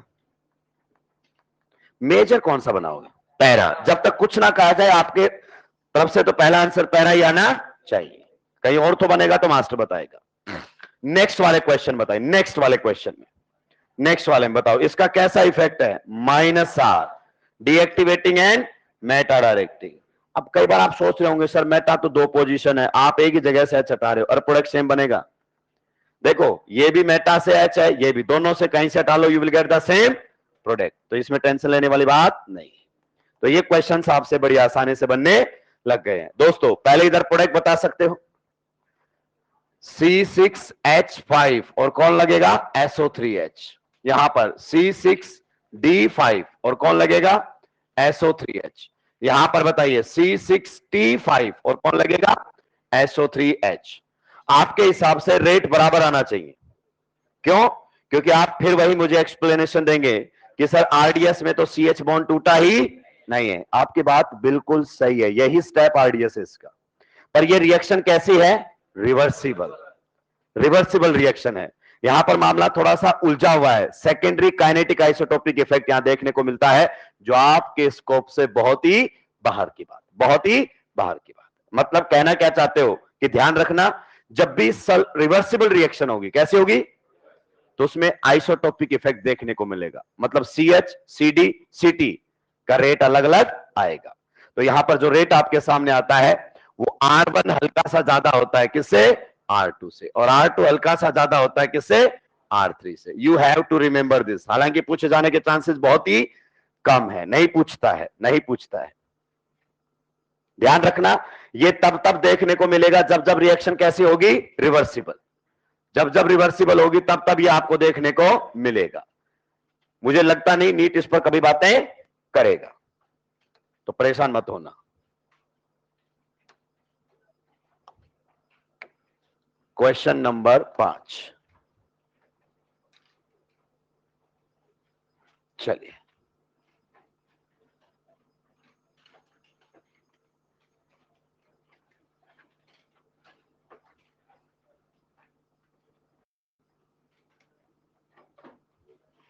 क्वेश्चन नंबर 6 सुलटा दीजिए दोस्तों, जल्दी जल्दी।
अच्छा, इससे पहले इसको इसे रखते हैं।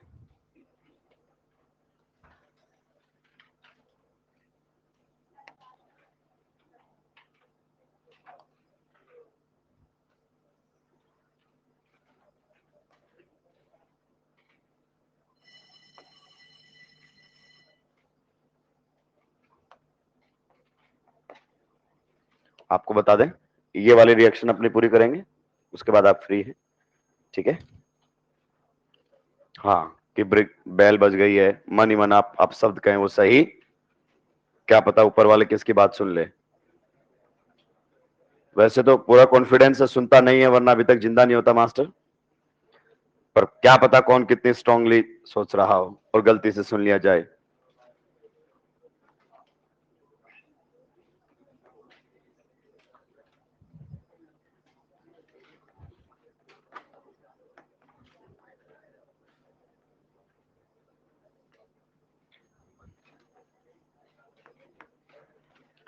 पहले वाले का आंसर दीजिए आप, पहले वाले का। इधर से क्या मिलेगा पहले बताओ, इधर से SO3H+, which is N electro, और लगा हुआ ग्रुप बताओ कैसा है, +R, activating and ortho para, कहां से हटाऊं, पैरा से। अगर मुझे एक ही बताना है तो मेजर बता दूं सीधा, बिल्कुल सही जवाब दिया आप लोगों ने। यहां से H हटाकर क्या लगा दीजिए, SO3H। नेक्स्ट वाले में बताओ इस ग्रुप का कैसा इफेक्ट लगेगा, -R, डीएक्टिवेटिंग एंड मेटा, नहीं पहचान पा रहे हो इसको, पोलर पाई बॉन्ड है इसके अंदर मेरे भाई, पोलर पाई बॉन्ड वाले, -R, क्लियर। तो बताइए कहां से H हटा देते हैं, मेटा से, तो मेटा से H हटा देते हैं, and this will be the product of this chemical reaction, पक्का, जी हाँ।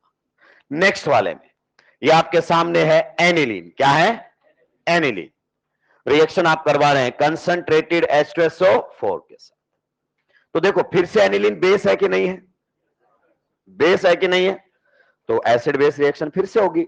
भाई एनिलीन थोड़ी देर पहले भी तो एनिलीनियम आयन बना था, एग्जैक्टली तो यहां पर भी एसिड बेस रिएक्शन होगी, और एनिलीन से बताओ किसकी फॉर्मेशन हो जाएगी, एनिलीनियम आयन की। तो यहां पर लग जाएगा पॉजिटिव, और यहां पर आ जाएगा HSO4 नेगेटिव। आप बताओ ये वाला स्टेप समझ में आया कि नहीं आया, कैसे, अरे इसने अपना H+ इसको टिका दिया होगा, because aniline is a base, aniline is a base. अगर अपन ने स्लाइड डिलीट नहीं की होगी तो शायद अपने को मिल भी जाएगी। ये देखो हो तो रहा है, क्या बना था, एनिलीनियम, तो एसिडिक मीडियम में एनिलीन से एनिलीनियम आयन बनेगा ही बनेगा। तो यहां भी तो H2SO4 काफी स्ट्रॉन्ग एसिड है, क्लियर। तो ये बन गया आपके सामने, इसका नाम क्या रहेगा, इसका नाम रहेगा anilinium, anilinium hydrogen sulphate. HSO4 को क्या बोलते हैं, HSO4- is known as hydrogen sulphate. तो यहां पर बन जाएगा एनिलीनियम हाइड्रोजन सल्फेट, ठीक है, बिल्कुल सही। फिर आप इसको हीट करते हैं, क्या करते हैं, हीट, एग्जैक्ट टेम्परेचर पता नहीं, शायद 453 केल्विन के आसपास कुछ रहेगा। आप हीट करेंगे तो नॉर्मल सल्फोनेशन वाला प्रोडक्ट आपको यहां पर देखने को मिलेगा, यहां पर नॉर्मल सल्फोनेशन वाला प्रोडक्ट देखने को मिलेगा। बताइए अगर सल्फोनेशन होता तो कहां पर होगा, पैरा पर। इधर से सोचिए एक बार आप, लगा हुआ ग्रुप बताओ, यहां से देखो लगा हुआ ग्रुप कैसा है, +R, कैसा है, +R, activating and ortho para, और मेजर प्रोडक्ट पैरा से, क्लियर। तो बीच में इसमें भी एनिलीनियम हाइड्रोजन सल्फेट बनता है, तो जैसे ही हीट करते हो तो नॉर्मल रिएक्शन की तरह काम करने लगता है। हमें तो कई बार डायरेक्ट प्रोडक्ट बताना होता है तो इसकी जरूरत ही नहीं पड़ती। हालांकि यहां पर इंट्रामोलिकुलर एसिड बेस रिएक्शन होगी, आप देख पा रहे होंगे। तो ये कैसा ग्रुप है बताइए, बेसिक, नाइट्रोजन पर लोन पेयर है कि नहीं है, और SO3H+ आप जानते हैं ये तो आपके कार्बोक्सिलिक एसिड से भी स्ट्रॉन्ग एसिड होता है। तो ये ग्रुप कैसा है बताइए, एसिडिक। तो इसमें एक बेसिक ग्रुप है और एक एसिडिक ग्रुप है। इंट्रामोलिकुलर कौन सी रिएक्शन होगी, एसिड बेस, मतलब इसका H+ इसके पास चला जाएगा, इंट्रामोलिकुलर एसिड बेस रिएक्शन। तो आपके सामने कुछ इस तरीके से बन जाएगा, यहां पर कुछ इस तरीके से बनेगा, यहां पर आ जाएगा कैसा चार्ज, पॉजिटिव, और यहां पर कैसा आ जाएगा बताइए, SO3 नेगेटिव। इसे हम कहते हैं ज्वीटर आयन, आपने पढ़ा होगा जरूर, ज्वीटर आयन, एक ही मॉलिक्यूल के अंदर प्लस- दोनों बन जाए तो उसे हम क्या कहते हैं, ज्वीटर आयन। पहले यहां तक लिखिए फिर बताऊंगा मैं आपको।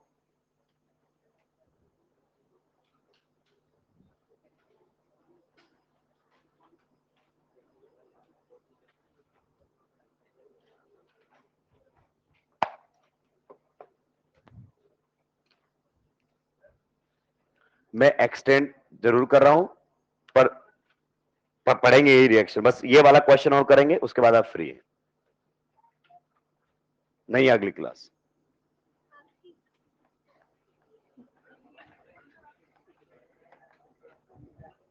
नहीं मेरी नहीं अगली क्लास। निपटा दिया है, एक बार आप पूरा लिख दीजिए।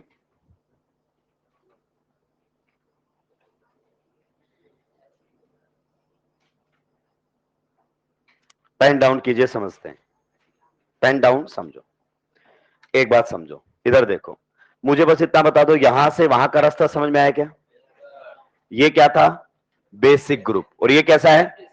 इसने अपना H प्लस फेंका और इसी ने ही intramolecular acid base within the molecule. जैसे आपने पढ़ा होगा बायोमोलिक्यूल्स के अंदर आपके अल्फा अमीनो एसिड्स ज्यूट्राइन की फॉर्म में एग्जिस्ट करते हैं, एक एसिडिक ग्रुप और एक बेसिक ग्रुप। अब इस रिएक्शन को हैंडल कैसे करना है, देखो ये तो बहुत डिटेल में बता दिया, ये बनता है वो बनता है। अगर हमें रिएक्शन मिल जाए तो हम किस प्रकार से इस रिएक्शन को हैंडल करें, अगर हमें रिएक्शन मिल जाए तो हम किस प्रकार से हैंडल करें, जरा उस बात पर ध्यान दीजिए। ठीक है, समझिए, अननेसेसरी चीजों को कॉम्प्लिकेटेड मत कीजिए। ये आपके सामने कौन है? एनिलीन। क्या है? एनिलीन। सही बात है। इसकी रिएक्शन मैंने किसके साथ करवाई है? कंसंट्रेटेड H2SO4, और साथ में मैंने यहां पर ले लिया हीट। क्या ले लिया है? वो अपने आप देगा, तुम्हें परेशान होने की जरूरत ही। अब तुम सोचो, सिंपल सोचो, सिंपल, एकदम सिंपल सोचो, अगर रिएक्शन होती तो यहां से क्या आता? क्या आता? SO3H plus. पक्का? बताओ इस ग्रुप का कैसा इफेक्ट लग रहा है? प्लस आर से, एक्टिवेटिंग एन ऑर्थोपैरा। एग्जैक्टली। तो बताओ SO3H ग्रुप को कहां भेजते मेन प्रोडक्ट के लिए? कहां पर भेजते? पैरा पर। आगे बात समझ में? तो यहां पर कौन लगा हुआ मिलता? SO3H। इसी को मैंने बताया, इसको बोलते हैं सल्फानिलिक एसिड। क्या बोलते हैं? Sulphanilic acid. आप बताओ ये ग्रुप कैसा ग्रुप है? बेसिक। और ये कैसा है? तो इंट्रामोलिकुलर एसिड बेस, ये H वहां चला जाएगा और किसकी फॉर्मेशन हो जाएगी? Zwitter ion. ये लो, सिंपल बनाओ ना चीजों को, अननेसेसरी कॉम्प्लिकेटेड करने की जरूरत नहीं, अननेसेसरी कॉम्प्लिकेटेड करने की जरूरत नहीं है। तो इसको एक बार दोबारा से ऐसे लिख दो, क्योंकि बीच में मैंने ये बना दिया ना, इससे आपको लगेगा कि ये क्या हो गया है। तो सीधा सल्फोनेशन हुआ है, और प्लस आर वाला था ऑर्थो पैरा, तो मेजर प्रोडक्ट कहां से आएगा? पैरा से आया है, तो परेशान नहीं होना है।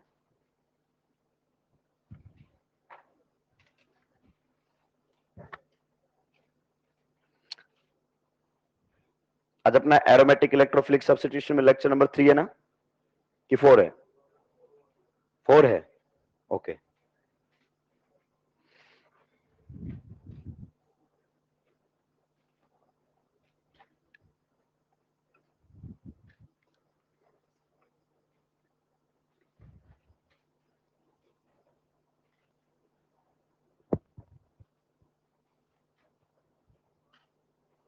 क्वेश्चन करना आना चाहिए, ज्यादा मैकेनिज्म के पीछे नहीं पड़ना है। आपने देखा ये क्वेश्चंस आपके दनादन बने कि नहीं बने? बस यही मेन पॉइंट है। मैकेनिज्म इसलिए बता रहा हूं ताकि बैकग्राउंड में जितने भी डाउट्स हैं वो क्लियर हो जाए। SO3H प्लस कैसे बन रहा है सर? अब वो डाउट खत्म हो गया, क्या बन रहा है, निपटा दिया है। तो देखो इससे चीजें एकदम सिंपल लगी कि नहीं लगी? खत्म। कि सर ये तो बनना था लाजमी, प्लस आर वाला है, एक्टिवेटिंग एन ऑर्थोपैरा। अब ये बेसिक भी और एसिडिक भी है, तो इंट्रामोलिकुलर एसिड बेस रिएक्शन हुई और किसकी फॉर्मेशन हो गई है? ज्यूट्राइन। तो कई बार एग्जामिनर पूछेगा इन विच रिएक्शन ज्यूट्राइन इज फॉर्म्ड, तो ये रिएक्शन दी होगी, ज्यूट्राइन बनता है इसके अंदर। ठीक है, वो तो क्वेश्चंस के थ्रू आपको पता चल जाएगा। अब नेक्स्ट और लास्ट क्वेश्चन है आज की क्लास का, how will you convert phenol to picric acid? लिख लीजिए, स्टार लगा लीजिए इस पर भी, ये भी जबरदस्त क्वेश्चन है। How will you convert phenol to picric acid? How will you convert phenol to picric acid? How will you convert phenol to picric acid? Phenol को किस में ले जाना है? पिक्रिक एसिड के अंदर। लिख के पेन डाउन कर दीजिए, लिखेंगे और पेन डाउन कर देंगे। ये कन्वर्जन आएगा आपके सीबीएसई बोर्ड में भी, लिख लो इसके ऊपर, बोर्ड में पूछेगा ये, how will you convert phenol into picric acid, पूछेगा ये कन्वर्जन। पेन डाउन और समझो क्या करने को कह रहा है। जब भी वो क्वेश्चन को किस में दे, लैंग्वेज में, किस में दे, लैंग्वेज में, तो रिएक्शन की फॉर्म में लिखो। पेन डाउन, ये क्या है, फिनोल, और फिनोल से कहा जाना है, पिक्रिक एसिड। कुछ याद आ रहा है आपको? जी हां, तो फिनोल से जाना है पिक्रिक एसिड। सभी का ध्यान बोर्ड पर होना चाहिए, वरना दोस्तों रटते रह जाओगे, और थोड़ा सा ध्यान दे लिया तो चीजें समझना आसान। एक बार रिएक्टेंट की तरफ देखो, यहां पर कौन है, H, प्रोडक्ट में कौन है, NO2, ओके। यहां पर कौन है, प्रोडक्ट में कौन है, ओके। यहां पर कौन है, और प्रोडक्ट में कौन है, मतलब बेंजीन पर रिएक्शन कर रहा है, तो बेंजीन तो किसके साथ रिएक्शन करता है, इलेक्ट्रोफाइल के साथ। डेफिनेटली मतलब ये H किससे रिप्लेस हुए हैं, NO2 प्लस से। भाई NO2 जुड़ा है तो कौन आया होगा, NO2 प्लस, E प्लस, ठीक है, अच्छी बात है। तो सर ये पूछ रहा है कि आप कैसे जाओगे, तो सर मैं बताता हूं, रास्ता है मेरे पास। कौन सा रास्ता है सर, मेरे को पूरा याद, आपको क्या लगता है याद नहीं है? अगर रिएक्शन यही किसके साथ करवाते थे, डाइल्यूट HNO3 के साथ, तो बनता था मोनोनाइट्रेशन। क्या बनता था, मोनोनाइट्रेशन। इसमें तो आपका डिजायर्ड प्रोडक्ट बनेगा ही, सही कह रहा हूं कि नहीं कह रहा हूं? यहां पर भी NO2 लगेगा एंड यहां पर भी। देखो पूरा रिकॉल करवा रहा हूं, पीछे की जो इंपॉर्टेंट रिएक्शंस हैं वो वापस से याद रखने का मौका आपको दिया जा रहा है। हालांकि सर इसमें मेजर ऑर्थो वाला होता था, याद आ गया, बार बार लिखा रहेगा, चीजें क्लियर रहेंगी। लेकिन सर ये तो बनाना ही नहीं है, हमें तो क्या बनाना है, पिक्रिक एसिड। अच्छा, तो सर मैं आपको बता देता हूं, क्या, कंसंट्रेटेड लो, क्या लो, कंसंट्रेटेड HNO3 लो। फिर आप जानते हैं कंसंट्रेटेड में तो क्या बना था, पिक्रिक एसिड। पर दोस्तों अगर आपने ये वाला आंसर दिया, again you will gate 0 marks, again you will gate 0 marks. क्यों सर, बन तो गया पिक्रिक एसिड, बिल्कुल बिल्कुल, क्या बना है, पुअर यील्ड। यही मैं जानना चाह रहा था दोस्तों, सारे कॉन्सेप्ट वापस से रिकॉल होंगे, क्योंकि इसमें साथ में क्या बनता है, ऑक्सीडेशन प्रोडक्ट। क्या आप मुझे बता सकते हैं ऑक्सीडेशन होने का कारण क्या है? सर कैसी बात कर रहे हो, ये कैसा ग्रुप है, स्ट्रॉन्ग एक्टिवेटिंग ग्रुप है, जिसकी वजह से रिंग पर इलेक्ट्रॉन डेंसिटी बढ़ेगी, और ये तो ऑक्सीडाइजिंग एजेंट है ही सही। तो ये यहां से यहां जाने का ये रास्ता सही नहीं है, मतलब यहां पर आप लिख सकते हैं सही रास्ता नहीं है, ये रास्ता सही नहीं है। तो फिर क्या करें, अब सोचो, मैं आपसे कुछ स्पेसिफिक क्वेश्चंस पूछूंगा, अगर आपने उनके आंसर दे दिए तो सॉल्यूशन आपको तुरंत समझ में आ जाएगा। आप मुझे बताओ HNO3 रिंग का ऑक्सीडेशन कर क्यों रहा है, क्यों, कब करता है HNO3 रिंग का ऑक्सीडेशन, जब रिंग पर OH और NH2, आपके सिलेबस में तो यही दोनों स्ट्रॉन्ग एक्टिवेटिंग, जिसकी वजह से रिंग पर इलेक्ट्रॉन डेंसिटी बढ़ जाती है।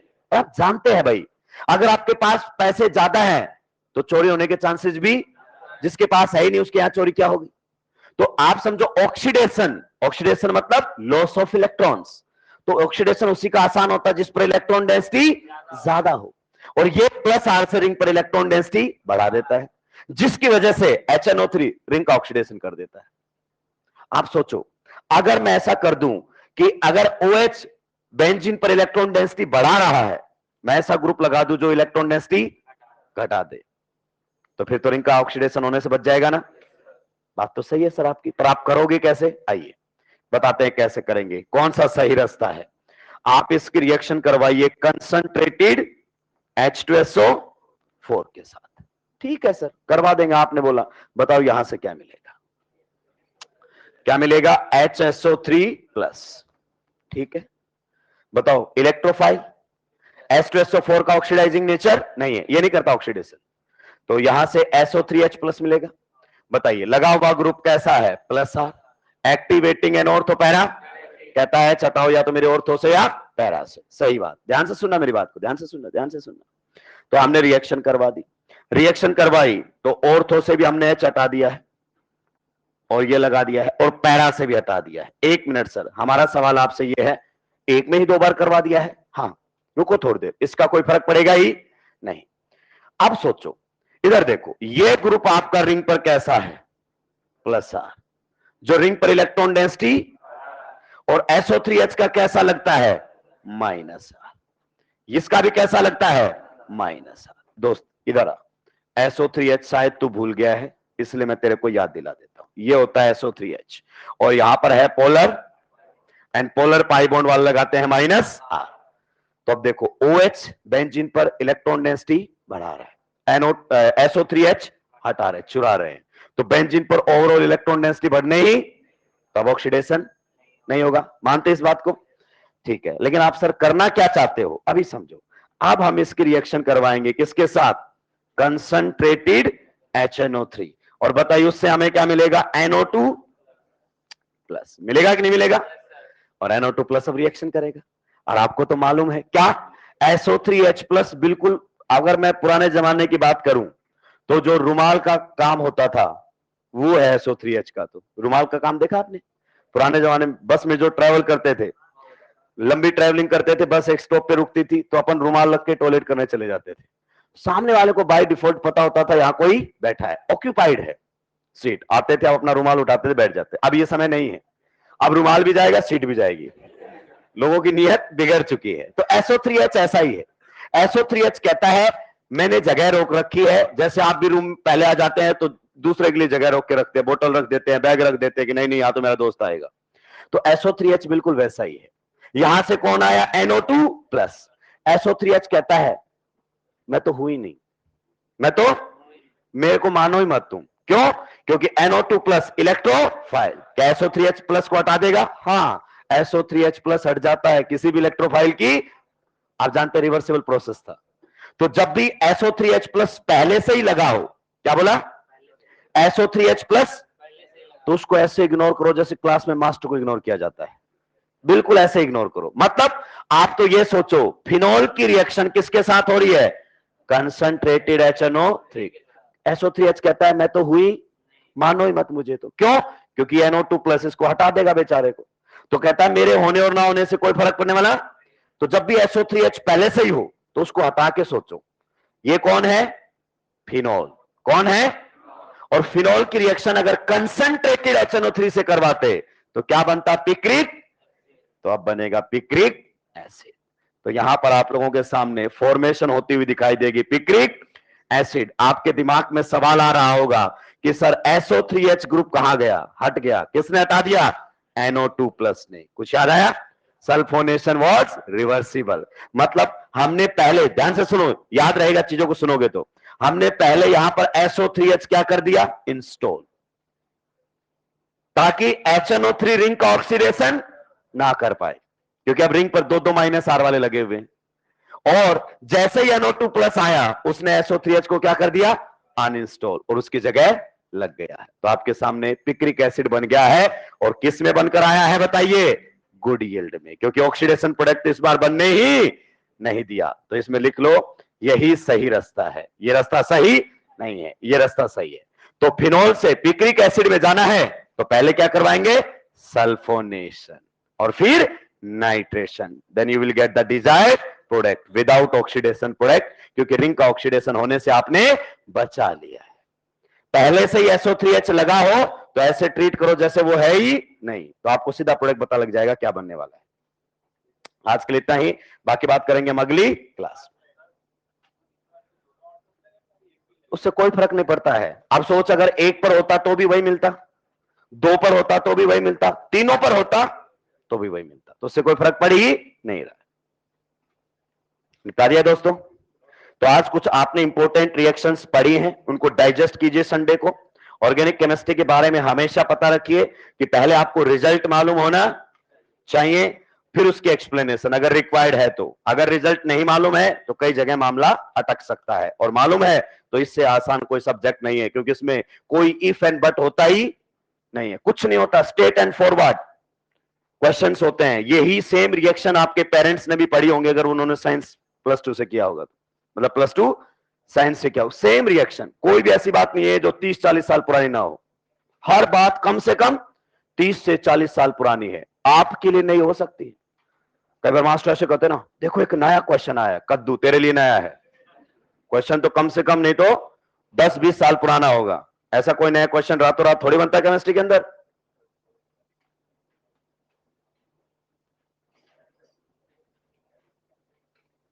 माहौल बनाने के लिए हम कई बार कह देते हैं कि देखो मैंने ये क्वेश्चन बनाया है और ये क्वेश्चन मैं ही जानता हूं और कोई जानता ही। बच्चों को कहना चाहिए मत बता, बताइए आप ही जानते हो ना और कोई नहीं जानता, मत बता। पूछो क्यों? क्योंकि जिसको पेपर बनाना है उसको तो पता ही। पेपर आप तो बनाओगे नहीं, तो फिर जानने की जरूरत ही। हमें तो वो जानना है जो पेपर बनाने वाला जानता है। आपके जानने ना जानने से कोई फर्क नहीं पड़ता है। ठीक है, चलिए आज के लिए इतना ही, बाकी बात करेंगे अगली क्लास में। आप सभी का बहुत बहुत धन्यवाद। थोड़ा सा बढ़िया तरीके से रिवाइज कीजिए चीजों को, क्योंकि टॉपिक अच्छा है ये। नेक्स्ट क्लास नहीं है ना सर? हाँ नहीं है।